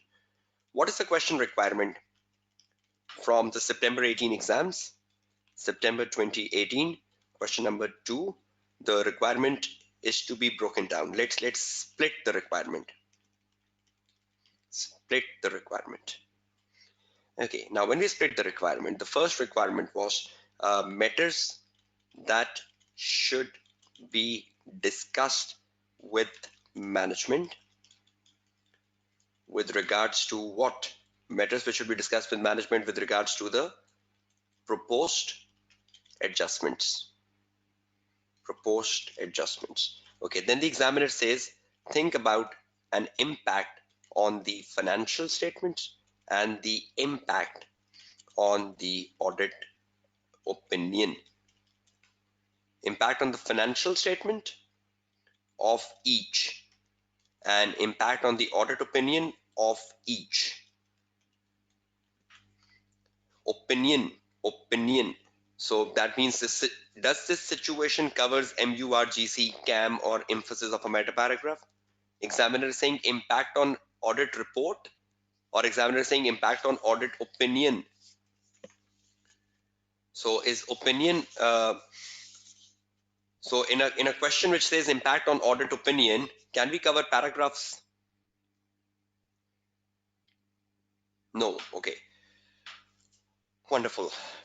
Let's go down. Matters to be discussed with management in respect of proposed adjustments, right?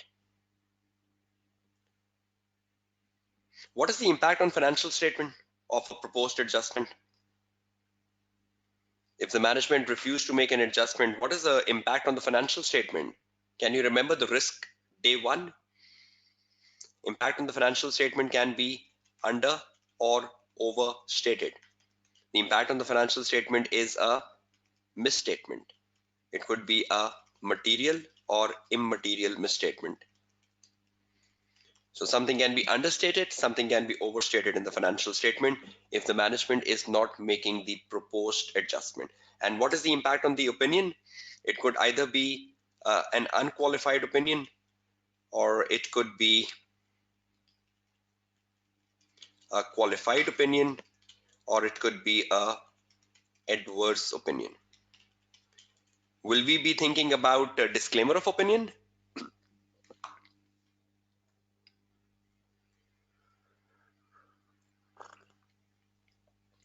Will we think about disclaimer of opinion? No, because the matter relates with proposed adjustments. Is proposed adjustment unable to obtain evidence? Is proposed adjustment unable to obtain evidence? No. Is proposed adjustment unable to obtain evidence? So can we think about a disclaimer in this answer? So are you clear? It can either be unqualified, it can either be qualified, it can either be adverse. And impact on the financial statement can be something understated, something overstated. And then you think about matters that should be discussed with management. The first matter we discussed with management about a proposed adjustment is the materiality. Materiality or the significance of the adjustment. So the very first thing we should discuss with management is how important the significance is. The second thing we should discuss with the management is the accounting treatment, the right accounting treatment, the right one, right? And then the next thing we should discuss with the management is given under. We should discuss with the management the impact on the financial statement. We should discuss with the management the impact on the opinion. But have they been given as like a separate requirement of this question? Suppose the question asked you matters that you should discuss with the management, and this is not given. This is not given in the question. Let's cross this out. The question only asks for matters that should be discussed with management for a proposed adjustment. Then materiality of the matter, accounting treatment, then you will also write impact on the financial statement and impact on the audit opinion. But over here is the examiner asking impact on financial statement and impact on audit opinion as like a separate bifurcation of the question, right? So are we discussing just two things with the management, the significance and the accounting treatment? Is everyone clear on that? Okay. How important is to plan the question, which I just did in front of your screen? How important is to do this in exam paper, to break the requirements in like 5 minutes, to understand what should I be writing in matters, to understand what I should be writing on the impact, and then again to understand what I should be writing on impact.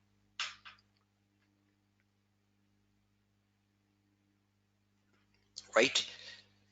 So do we do planning like such an exam paper? Do we have even bothered about doing a planning like such an exam paper, or we just read the requirement and we rush? Now, the reporting marking scheme, the marking scheme of reporting is so simple. Anything which comes in reporting question is worth 1 mark, right? Everything is worth 1 mark. So that's a very simple marking scheme for reporting. Any question in reporting, any requirement in reporting is worth 1 mark, right? So will we get 1 mark for materiality? We'll get 1 mark for the accounting treatment. We'll get 1 mark for the financial statement impact, and we'll get 1 mark for giving a opinion. So can we see straight away 4 marks on the face of the question? On the face of the question, can we see straight away 4 marks? One for materiality, one for accounting treatment, one for the impact on the financial statement, and one for the impact on the audit opinion, right? Okay, now let's see how to go down with the answer. Question first. Okay, now once you've read the requirements, is it important now to read the case so we can connect the requirements with the situations? And what's the most important thing from the case to identify whether it is a listed company or a non-listed company? Let's see the first paragraph. You are a manager in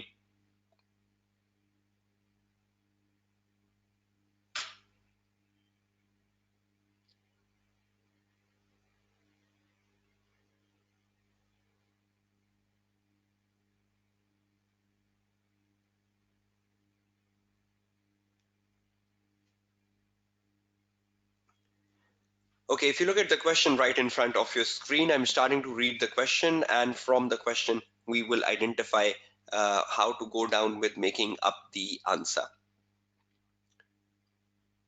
Can you all see the question in front of your screen?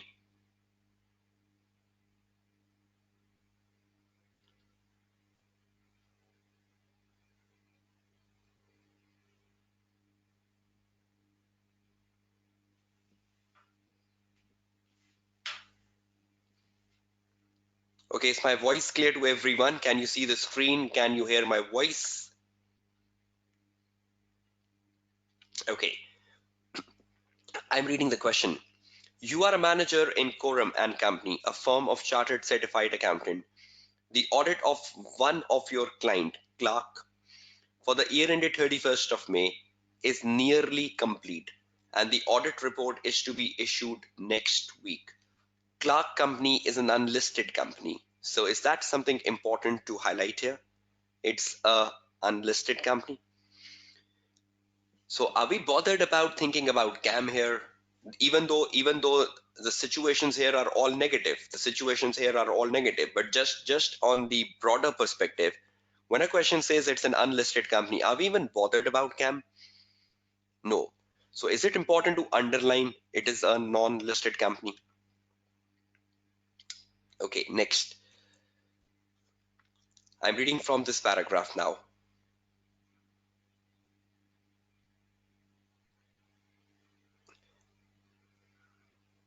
I'm reading the para 2. The schedule of the uncorrected misstatement is included in the clerk audit working paper and prepared by the audit supervisor is shown below. You are due to attend a meeting with the finance director of Clark tomorrow, at which the uncorrected misstatements will be discussed. So are we meeting the finance director tomorrow? At which the uncorrected misstatements will be discussed? So will we be discussing these uncorrected misstatements with the finance director tomorrow? And that is where the examiner is asking the question, right? Matters which you should discuss in with management. So why are we meeting the finance director tomorrow? To discuss the proposed adjustments. Can you see a schedule of a proposed adjustment coming under?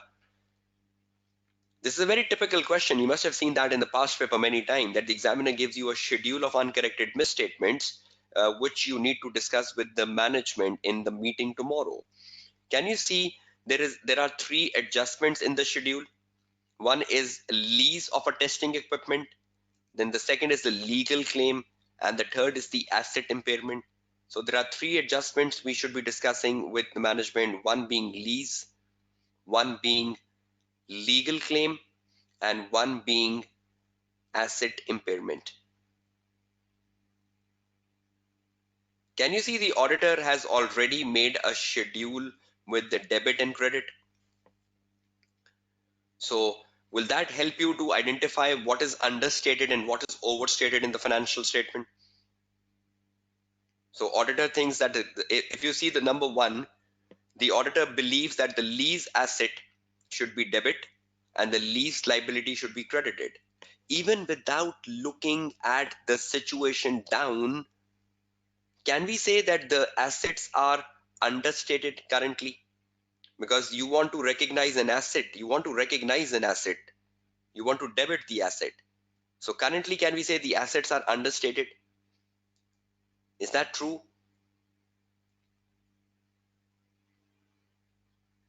Is everyone clear on that? And should we recognize a lease liability as well? So currently are the currently is the liability understated? Farjad, aren't you getting my point here? This is the adjustments which should be made. So currently the management has not recognized the lease asset, right? So that is why we are saying lease asset should be debit, right? So currently, are we sure that the asset is not recorded? So is it understated currently? And are we sure that the liability is not recorded? So the liability is understated even, because this is the adjustments which have to be made, right? Number two, legal claim, contingent asset. Are we recording a contingent asset? Can you see the debit of a contingent asset? So currently, can we say that the contingent asset is understated? Can we say the contingent asset is understated? And can you see a provision for liability being credited? So can we say the provision for liability is understated in the financial statements? Okay. Then can you see the last one, asset impairment? In the asset impairment, are we recognizing an expense for asset impairment, 85,000 debit? So does that mean currently the expenses are understated because we are recognizing an expense in the financial statement? So can we say the expenses are understated currently? And then can you see a credit of $85,000 in the balance sheet for assets? So can we say currently the assets are overstated? Because we need to recognize a credit to the asset. Currently, we need to recognize a credit to the asset. So can we say currently the assets are overstated? So are you getting the schedule here? So when you see a schedule in the exam paper, you need to think what adjustment is the auditor recommending? And currently, the financial statements are without these adjustments. Is that true? Currently, the financial statements are without these adjustments. Is that true?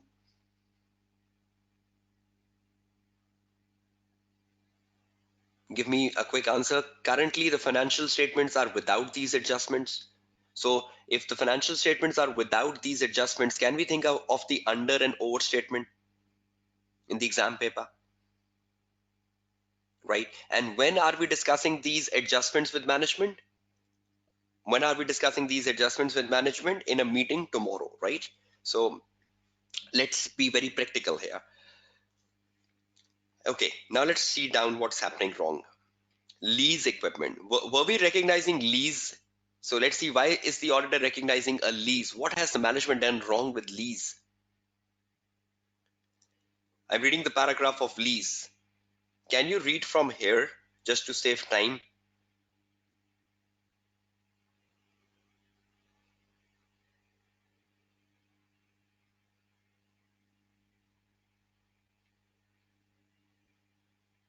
Right, I'm reading this bracket in front of your screen, right? Because this bracket is where you need to pick up the accounting treatment. Auditor wants a lease asset to be recognized. So that means currently the management has not recognized the lease asset. Let's see, what have the management done wrong? I'm reading the bracket in the blue in front of your screen, lease of testing equipment. The bracket opens. In order to comply with this requirement, Clark Company has agreed to lease new equipment from a leasing company. So when you lease equipment from a leasing company, just ignoring other things, should we recognize the right of use of asset and a lease liability at the commencement of the lease, at the present value of the minimum lease payments?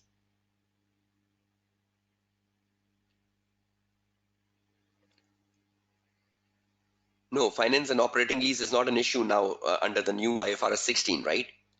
We should recognize all leases under the IFRS 16, apart from if the lease is a short-term lease. If the lease is less than 12 months, then you have an option to recognize it as an expense.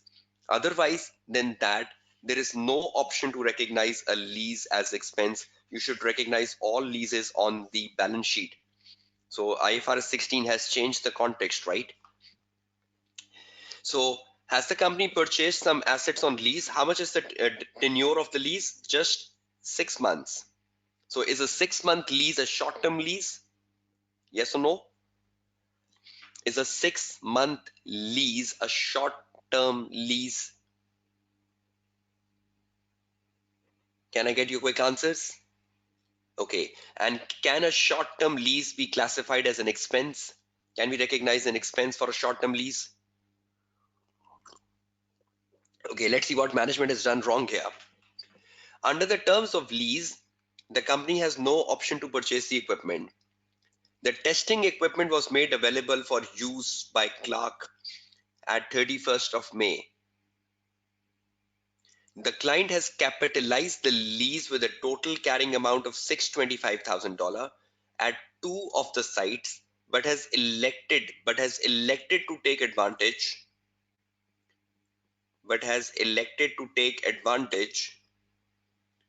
of IFRS 16 exemption not to capitalize short-term lease at the largest of the three sites. So they got three leases, right? They recognized two leases on the balance sheet and they're not recognizing the third lease on the balance sheet. Should they have a consistent treatment? Should they have a consistent treatment, the management? If they have recognized two of the leases on the balance sheet, should they recognize the third one even? Because all of them are short term. And if we exempt the lease, should we do it consistently? So what is the mistake the management did here? They recognized two of the short-term lease as assets, but they're not recognizing the third short-term lease as asset, rather than they want to expense it out. So is consistency a problem here?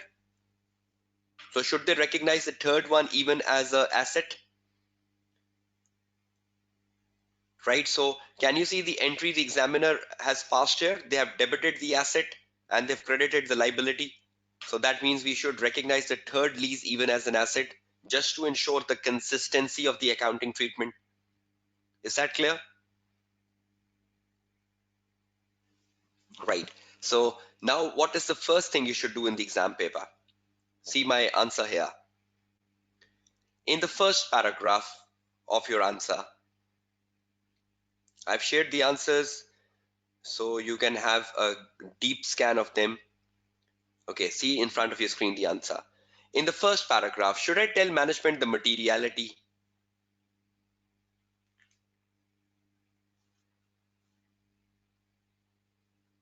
See my first paragraph.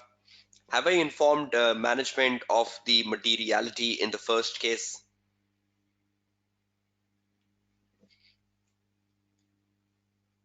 The lease at the Clark's largest site is material to the financial statement at 2.2% of the total assets. It's either way, right? It's either way, Madhya. Either you expense the other two out, or you recognize the other one in. So currently they have recognized the other two in, so it's better to recognize the third one even. So the two is the greater number here, right? So what they have done with the two, they should do that with the three as well, right? Is Ali Chaudhary and Madhya Ahmed, are you both clear? So two out of three, what they have done, they have recognized two on the balance sheet. So what is the greater treatment they've done? The greater treatment they have done is that they've taken 2 in the balance sheet. So should they take the last one into the balance sheet even?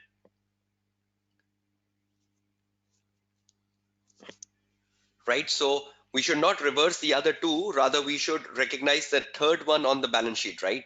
So we should see what the management has done greatly. So what they have done greatly here, the greatly part is that they've recognized 2 of them as assets, 1 of them as expense. So they should treat the third one even as an asset to ensure they're consistent with the broad treatment they've done in the situation. So is the first paragraph telling us about the materiality of the misstatement? M. Then can you see the next paragraph I've written here? This is about the accounting treatment. Can you see this paragraph? Can you read this paragraph which I have just highlighted? Accounting treatment.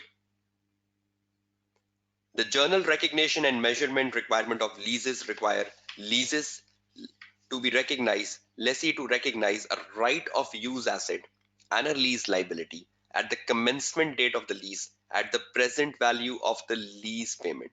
What was the commencement date in the question? The commencement date in the question was 31st of May. So should we recognize the right of use asset and the lease liability from the date of 31st of May 2018? Is that true?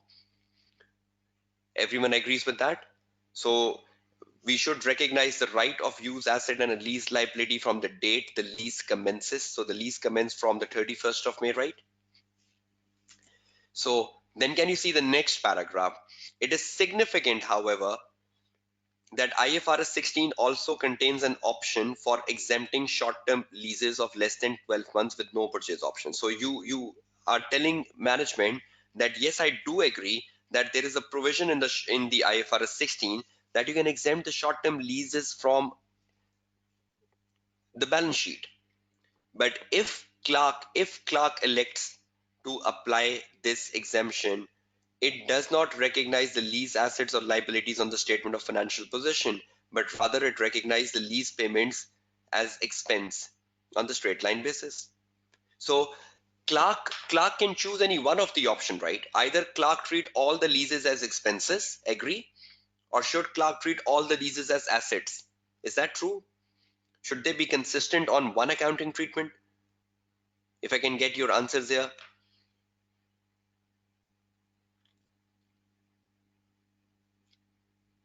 Should they be consistent on one? Either they treat all of them as expense or they treat all of them as assets. Is that true? So are you clear with my second paragraph? That if the management elects to get exemptions, then they should exempt all the leases, right? Rather than just exempting one lease and accepting the other 2.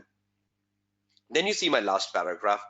However, IFRS 16 also requires that if the exemption is taken, it must be applied consistently by each class of underlying asset. Is that an important line to tell to management? If the exemption is taken, it must be applied consistently by each class of underlying asset. So has the management applied it consistently in this case? So should we recognize the third lease as an asset and a liability? Should we recognize the third lease as an asset and a liability? Yes. So did I wrote the accounting treatment and the materiality? And then you come down and you tell this. If the client does not take exemption across the 3 sides, the assets and liabilities are materially misstated. Did we wrote an impact on the financial statement? See this paragraph.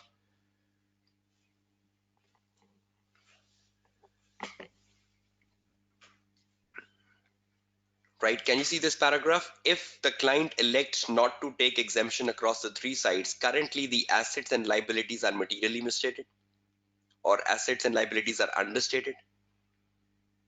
Now, can you see the impact of this 475? If the client does not make any adjustment on the financial statement, the statement of financial position is materially misstated, and the auditor should issue a qualified opinion on audit opinion should be qualified on the basis with an except for. So should the auditor give a qualified opinion here?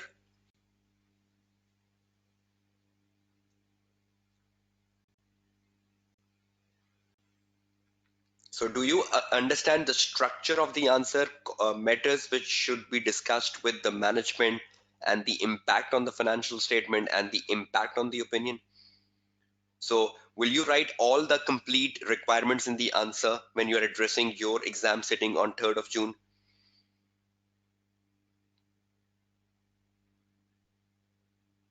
Yes, that's fine, Suhaib, but we're just taking the impact which has been given in the exam paper, right?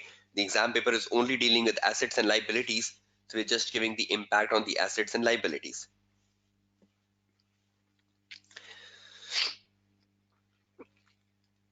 Is that clear?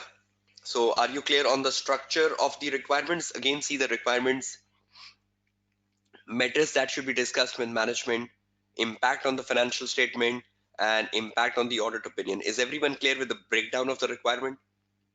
So you will pick up an issue. You will first identify the materiality of the issue. You will then identify the accounting treatment of the issue.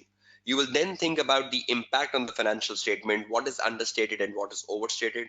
And you will then think about the impact on the audit opinion. Is that a clear structure? The answer is with you, right? I've just demonstrated the answer, uh, which I shared with you on leases. Let's see the second situation.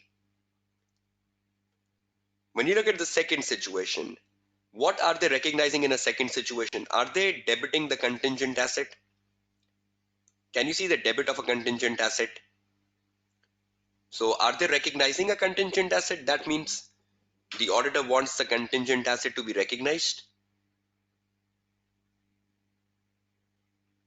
And are they crediting the liability? So does the auditor wants to recognize a provision? Does the auditor wants to recognize a provision?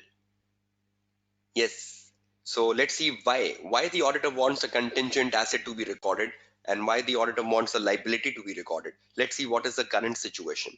And do you all agree currently the contingent assets are understated and the liabilities are understated even in the financial statement? Okay, see this legal claim. Next paragraph.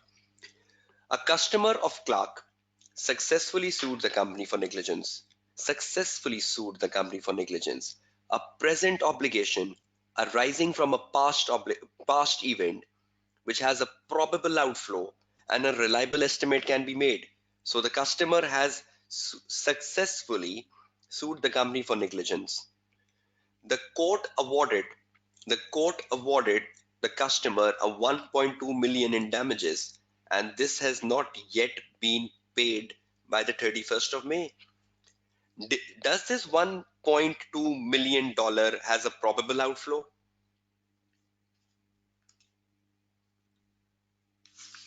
Linda, can you just post that on the WhatsApp group and I'll be responding to you after the session ends today? So is 1.2 million dollar having a probable outflow? Do you all agree with this situation? Can a reliable estimate be made of 1.2 million dollar? And is it a present obligation arising from a past event? A customer of Clark successfully sued the company and the court has awarded a damages of 1.2 million dollar. So do you recognize there is a need of a provision to be recorded here? Everyone, can I get your answers?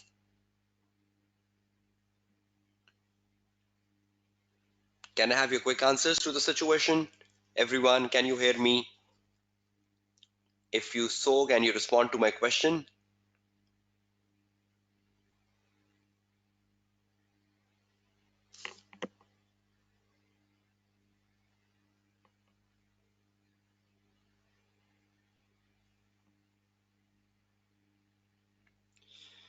Okay, the next thing then.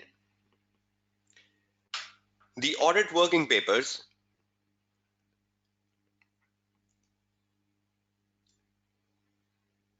The audit working papers include a copy of a verified letter dated 25th May from an insurance company confirming that the claim is fully recovered under the Clark Public Liability Insurance Policy on the basis of the company on the basis that the company has no net liability as a result of the claim.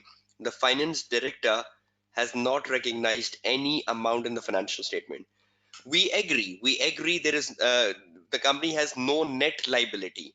But as per the accounting treatment, should we recognize a contingent asset when the insurance claim is virtually certain?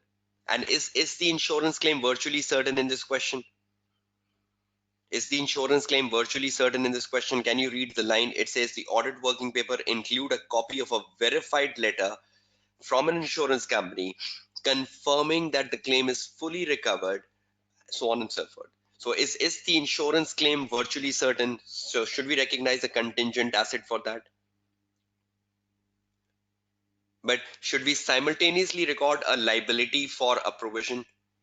So currently, do we have on the company says on the basis that the company has no net liability as a result of the claim. But should we make a proper entry debiting the contingent asset and crediting the provision?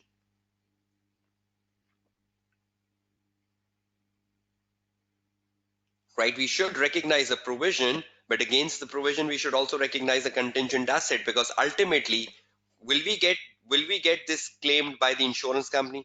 Will we get the 1.2 million from the insurance company? Right, so auditor is passing the right entry, right? Remember, the schedule is given by the auditor, so auditor entry cannot be wrong. This is not a schedule of the management, Ali Chaudhary. This is a schedule of the auditor, and auditor schedule has to be right.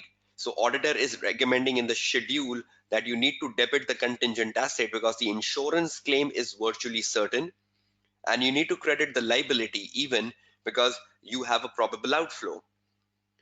So will there be any net impact on the financial statement? Will there be any net impact on the financial statement? If I debit the contingent asset and I credit the provision, will there be any net impact on the financial statement? No. So just see what I wrote in my answer here. See the second situation in front of your screen, legal claim. Just try to focus on the situation here.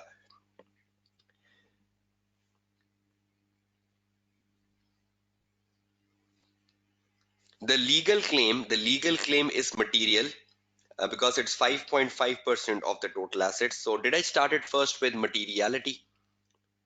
Number one.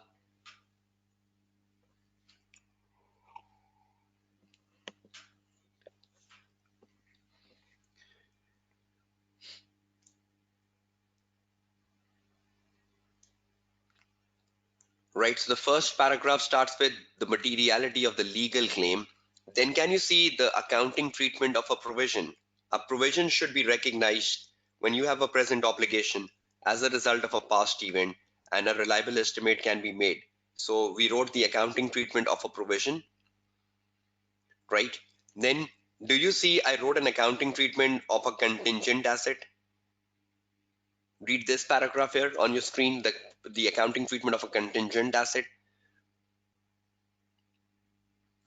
IS 37 IS 37 also states that a contingent assets are not recognized in financial statements since they may result in recognition of income which may never be realized. However, the standard continues by stating that when realization of income is virtually certain, then the related asset is not a contingent asset and its recognition is appropriate. So in our case, is the insurance claim virtually certain? Is the insurance claim virtually certain? So should we be recognizing it in the financial statement? So then you go down and you write something very important here.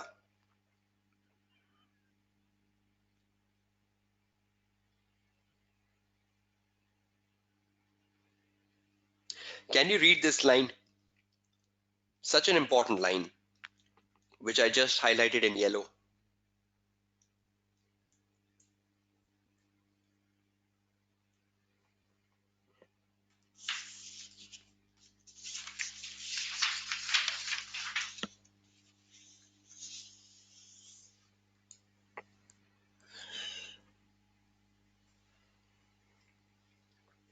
Right, so if adjustment is not made, both assets and liabilities will be materially misstated. There is no net impact on the statement of profit and loss for the year. Will there be any impact on the P&L? Because on one side I'm debiting the asset, on the other side I'm crediting the liability. So is there any net impact on the P&L for this company as they cancel out, right? As they cancel out. So will there be any net impact? No. But currently are assets and liabilities materially misstated?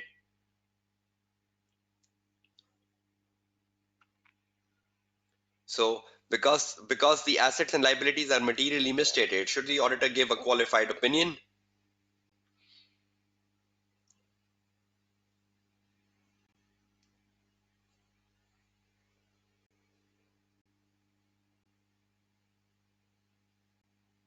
Right. So please ensure that you do questions like such from past papers. This question answer has been completely shared with you. There is still a third situation in this requirement, which you can do read yourself and then solve yourself. The answer is right there with you. I have not just shared the answer of September 18 question.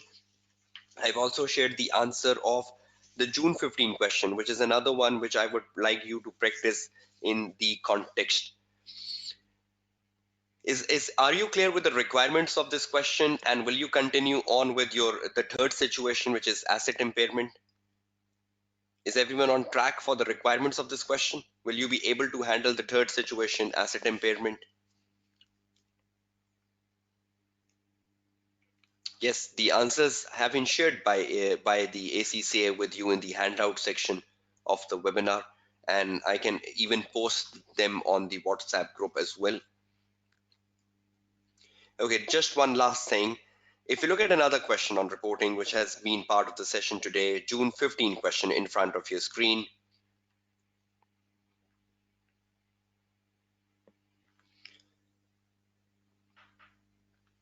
Can you see the June 15 question in front of your screen?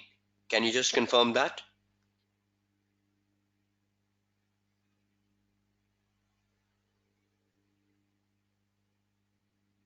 Okay. Can you see the requirement of the June 15 question down here? Let's see what is the requirement asking for here. This requirement asks for discuss the implication of the matters described above on the completion of the audit and on the audit report, recommending any further actions which should be taken. Right. Now, in a question like such, normally students gets confused uh, because of that word written on the completion of the audit. You are at the completion stage, right? You need not to be worried about that you should be writing something for examiner. You have to do two things in this question. One, the implication, discuss the implication of the matter on the, discuss the implication of the matter on the audit report, recommending any further actions to be taken by the auditor. So two things. A lot of times student gets confused with the requirement which says discuss the implication of the matter described above on the completion of the audit and on the audit report. You are standing at the completion stage. So whatever you will write on the answer here ultimately will bring an impact on the completion of the audit. So do we need to address two things in this question? Implication for the audit report and recommending any further action? Right. Now, just try to understand one thing here, which is very, very important. When you look at a requirement like such, which has come in the June 2015 exams, the question number 5, it says implication for the audit report, and it says further actions.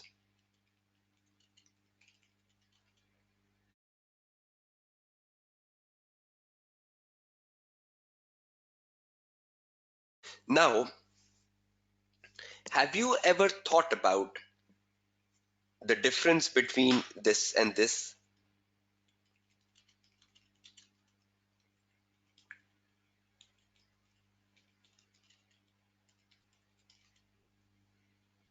Is there any difference between the two situations I wrote on the screen, implication for the audit report versus implication for audit opinion? Because in the last question, the examiner was saying implication for an audit opinion, And in this question, the examiner is saying implication for the audit report. Is there any difference between solving the two requirements in exam paper? Because on one side it's saying audit report, on the other side the examiner is saying audit opinion. Is there any difference? And the answer is yes. When the examiner says implication for the audit report,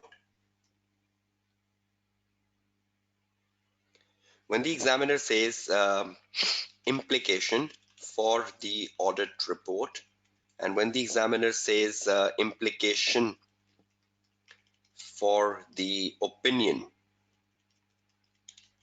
see, you have something extra to write here. When the examiner says implication for the opinion, you first consider the materiality, right? You then consider the impact on opinion, and you justify the right opinion. You justify the right opinion, right? You determine the materiality, and on the basis of the determination of the materiality, you justify the right opinion. But when a same situation comes, impact on report, the first two will remain the same. The first two will remain the same. Determine the materiality, impact on the opinion, justify the right opinion. But because the examiner says implication for the audit report, so after you write an impact on opinion, you will continue further and you will say that you will mention it, the type of report, because when you issue a qualified opinion or an adverse opinion, you have to mention that it will become a modified report. The report will be modified, and then you need to tell examiner that the opinion will come first and basis will come after. You have to do something extra when the question asks for audit report versus a question asking for audit opinion. Can you feel the difference? When the question asks for impact on opinion, so you'll just keep your answer to opinion. But when the question asks for impact on report, then after telling the opinion, you will also tell examiner, will it make the report modified?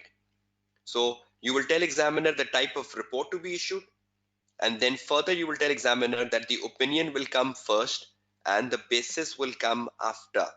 So can you see those two extra steps when the question asks for implication for the audit report? Is the difference clear to all of you between a question asking for impact on report and the impact on opinion?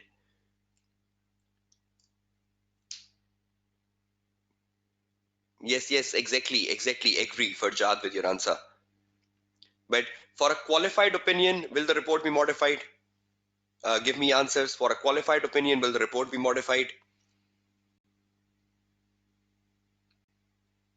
For an adverse opinion, will the report be modified?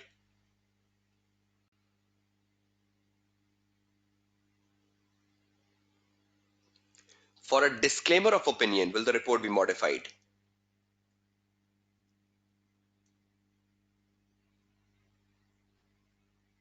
Okay. And what about unqualified opinion? For an unqualified opinion, will the report be modified? For an unqualified opinion, will the report be modified? No. So all of you can pick that in exam paper, that opinion, and the type of report. Opinion and the type of report. So do you understand the requirement when the question asks for impact on audit report? Can you do it better in the exam paper?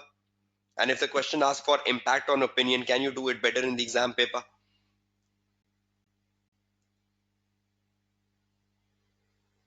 Okay. And the last thing, you can see that from my answers which I have shared with you, further actions. When you're writing actions in the exam paper, obviously every action is worth 1 mark, because everything you do in a reporting question is worth 1 mark. So when you write further actions in the exam paper, what is the purpose of action? The purpose of actions is to resolve a problem given in the case study. Ali Chaudhary, please put your message question on the WhatsApp. I'll be responding to you right after the session ends today. Purpose of action is to resolve a problem given in the case study, right? So when you read a reporting question, in a reporting question, there might be many problems, like a misstatement, like the management is not giving you evidence. So the purpose of the action is to resolve a problem in the case study by discussing the problem, with the management, right? So problem will be in the case study, right? And you need to address the problem by taking actions. And if the problem is not resolved, if the problem is not resolved, then what should be the last action? If the problem is not resolved, then what should be the last action? Yes, impact. Impact on opinion is the last action. Will the examiner ask for impact on opinion separately in a question? Will the examiner ask for impact on opinion? Is that something of a must requirement of a reporting question? Can a reporting question ends with impact on report or impact on opinion? Can a reporting question ends without impact on report and impact on opinion?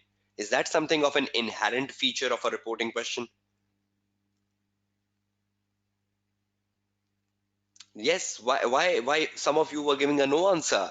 My question was, can we get a reporting question without impact on report and impact on opinion? Then how can that be a reporting question?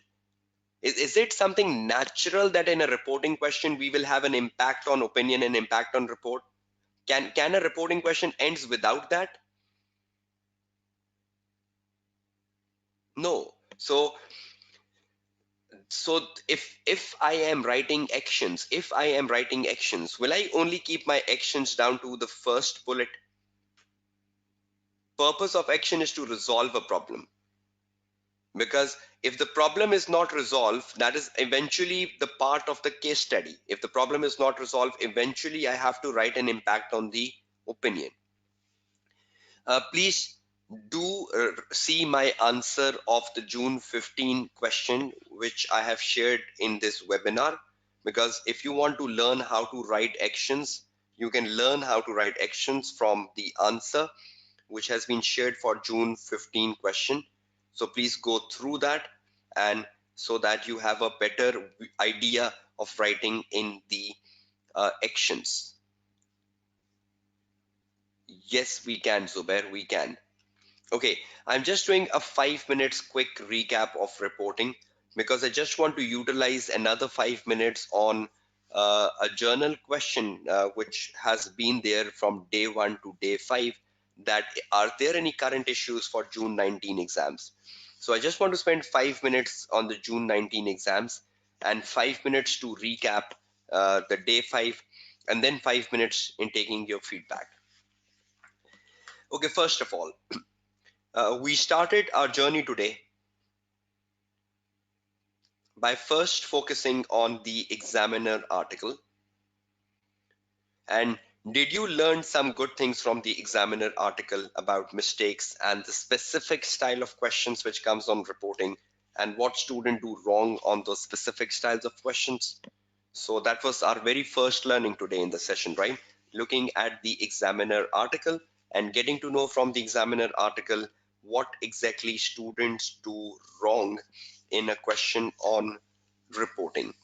Then into the second side of our discussion today, we understood that how we look at a question in exam paper. Now, when you start reading a reporting question in exam paper, it is very, very important that you have a proper annotation of the requirements. You should annotate the requirements. You should circle the requirements, just like you can see on the screen.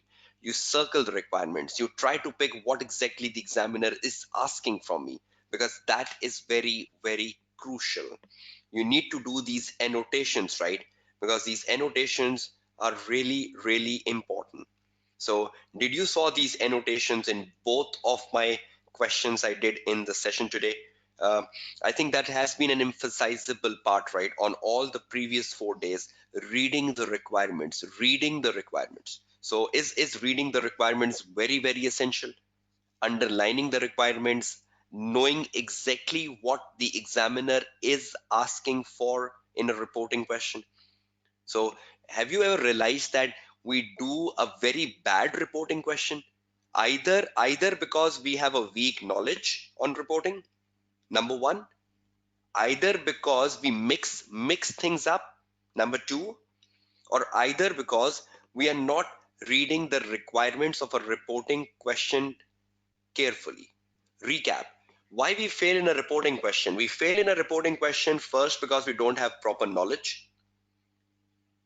Number two, we fail in a reporting question because we mix up things.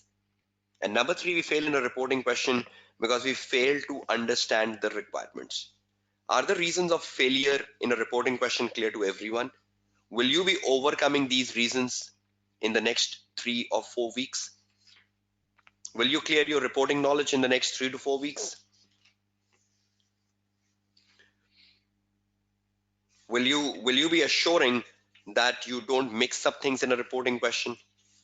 And the last thing, will you assure that you read the requirements of a reporting question very, very carefully when it comes to exam context, right? So within the limitations and constraints of the time we have each day, I tried my best to fit things up from more important perspective. There are many more things which could have been discussed on reporting, but please do read the book on reporting. Please do read examiner articles on reporting. Article of the examiner is a must. But if any one of you is very weak on reporting, very weak on reporting, then please do read the book. If any one of you is very weak, then do read a book. But if any one of you is like average on reporting, then the better solution is read the examiner articles, right? So practice is the key. The more you practice, don't waste time on a critical appraisal, because critical appraisal came the last time. So you might be wasting your time practicing a question on critical appraisal. Rather than, you should practice the questions which have been recommended you in the session. I hope you can see the questions on reporting right in front of your screen, which you should be doing. June 15 question 5, September 18 question 2A, and then there are two home questions, right? So please prepare this topic very, very carefully, right? Now, obviously, Usman, over the last 5 days, I purposely focus on topics which can come in June 19 exams. On the day one, I purposely focused on audit risk because there is a higher chance of audit risk coming in June 19 exams. On the day two, I focused on procedures and evidence because they cannot be skipped from the paper. On the day three, I focused on ethical, professional, and quality control issues because they cannot be skipped from the paper. Then on the day four, I focused on forensic because it has a chance. I focused on audit of performance information because it also have a chance of coming in June 19 exams. And purposely today, I guided you that you might be wasting your time if you do a question on a critical appraisal.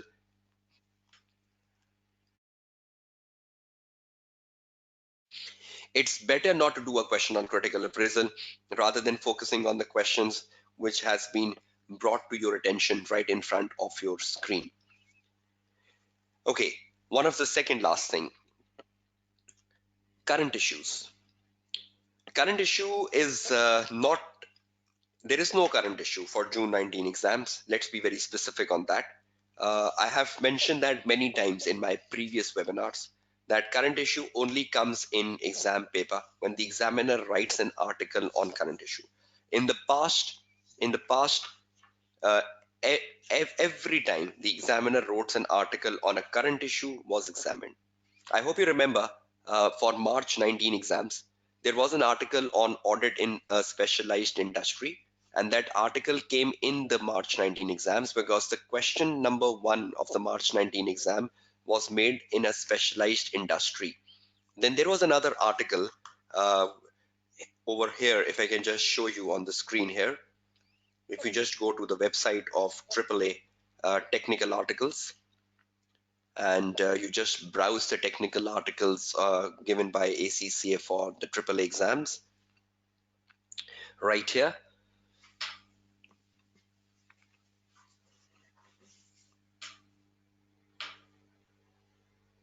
Okay, can you see these articles in front of your screen? Just a quick recap. Um, we are discussing current issues, right? And I am very clear that there is no current issue for June 19 exams because there is no article for June 19 exams on current issues, so don't be worried about that. Can you see the articles in front of your screen? Part 1, ethics, is that a must to read article for everyone? Did I recommended that in my session to read all the 5 articles, part 1, part 2, part 3, part 4, and part 5. These 5 part articles are very important. Part 1, part 2, part 3, part 4, part 5, must to read articles, must to read articles.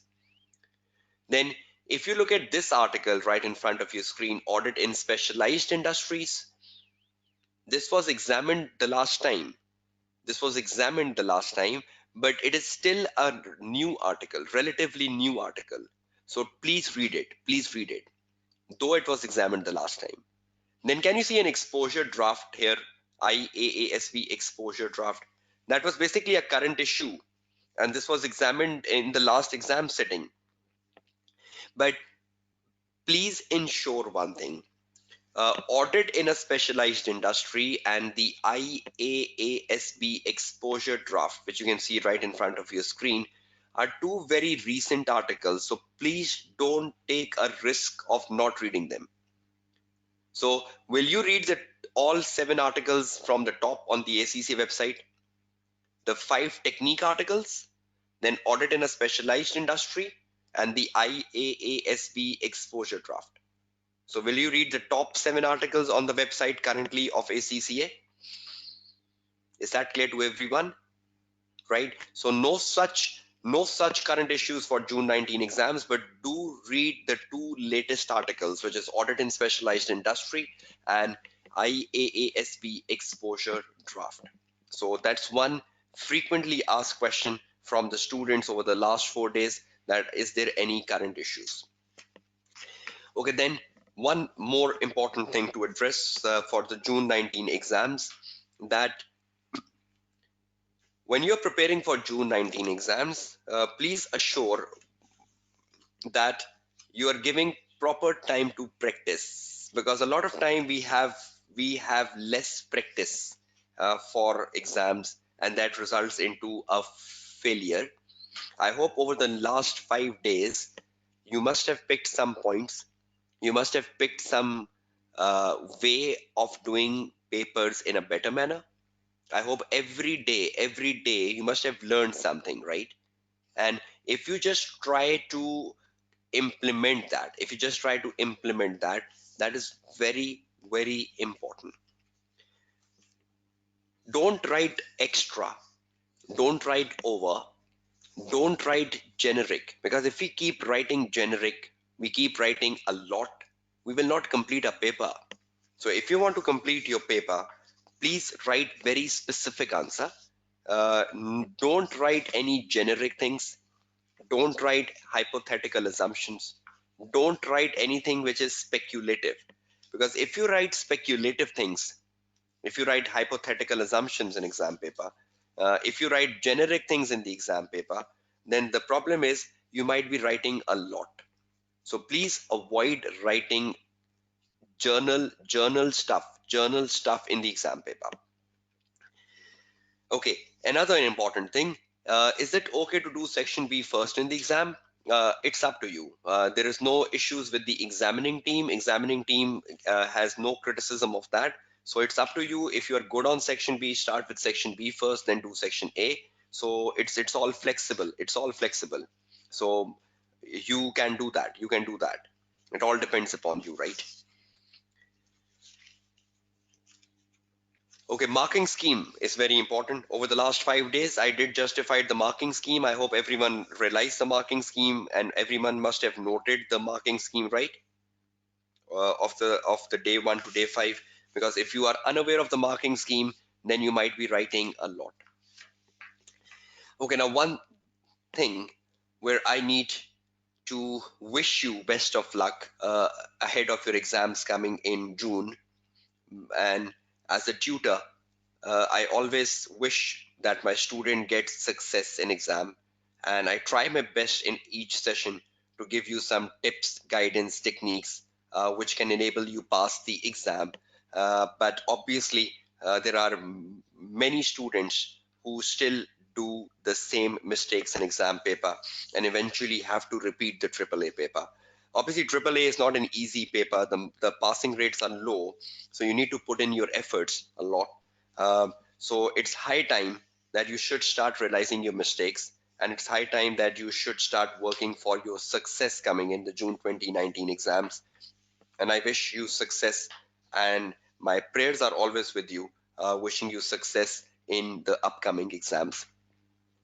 Just a quick reminder, can I have a feedback of the session today?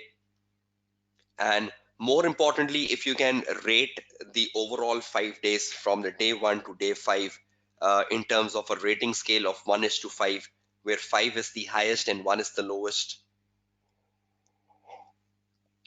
Can you rate all the 5 days on a scale of 1 is to 5, where 1 is the lowest and 5 is the highest? And overall feedback of the session, particularly the day 5, and in broader sense, the overall AAA practice to pass session.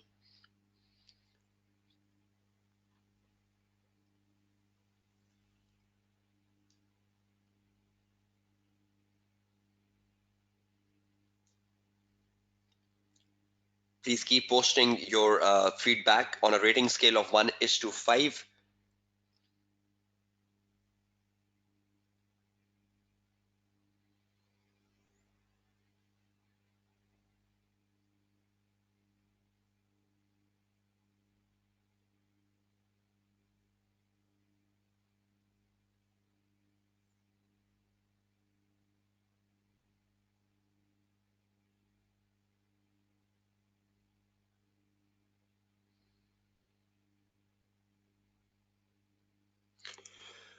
Right, so I hope you had an effective learning from these 5 days.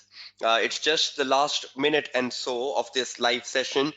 So once again, whatever you have learned out of these 5 days, please ensure that you get these implemented in your day of exam, because that's the most important thing which students don't realize. They learn a lot, they learn a lot, but when it comes down to implementation, the implementation is very, very weak in exam paper, right? So I hope all of you realize your mistakes, work better towards your exams coming in June. And over the WhatsApp group, if you have any questions, I would be very happy to answer those questions tomorrow on Sunday.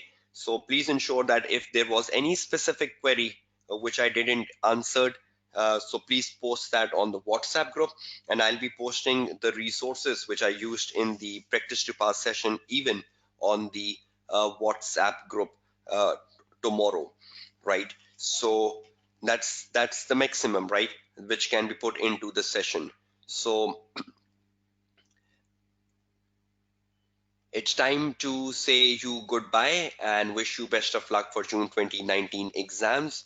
I am signing off uh, from this AAA practice to pass session, which was being organized for June 2019 exams, courtesy the ACCA Pakistan. And I am Kashif Kamran, your tutor, and hope not to see you back in these sessions. You should pass. You should pass your paper this time, right? Don't think of repeating this paper. Wish not to see you back means that you should pass your paper, and you should not come back to another practice to pass session. You should pass this time. Okay, it's goodbye and Allah Hafiz. Have a nice day and best of luck for the 3rd of June.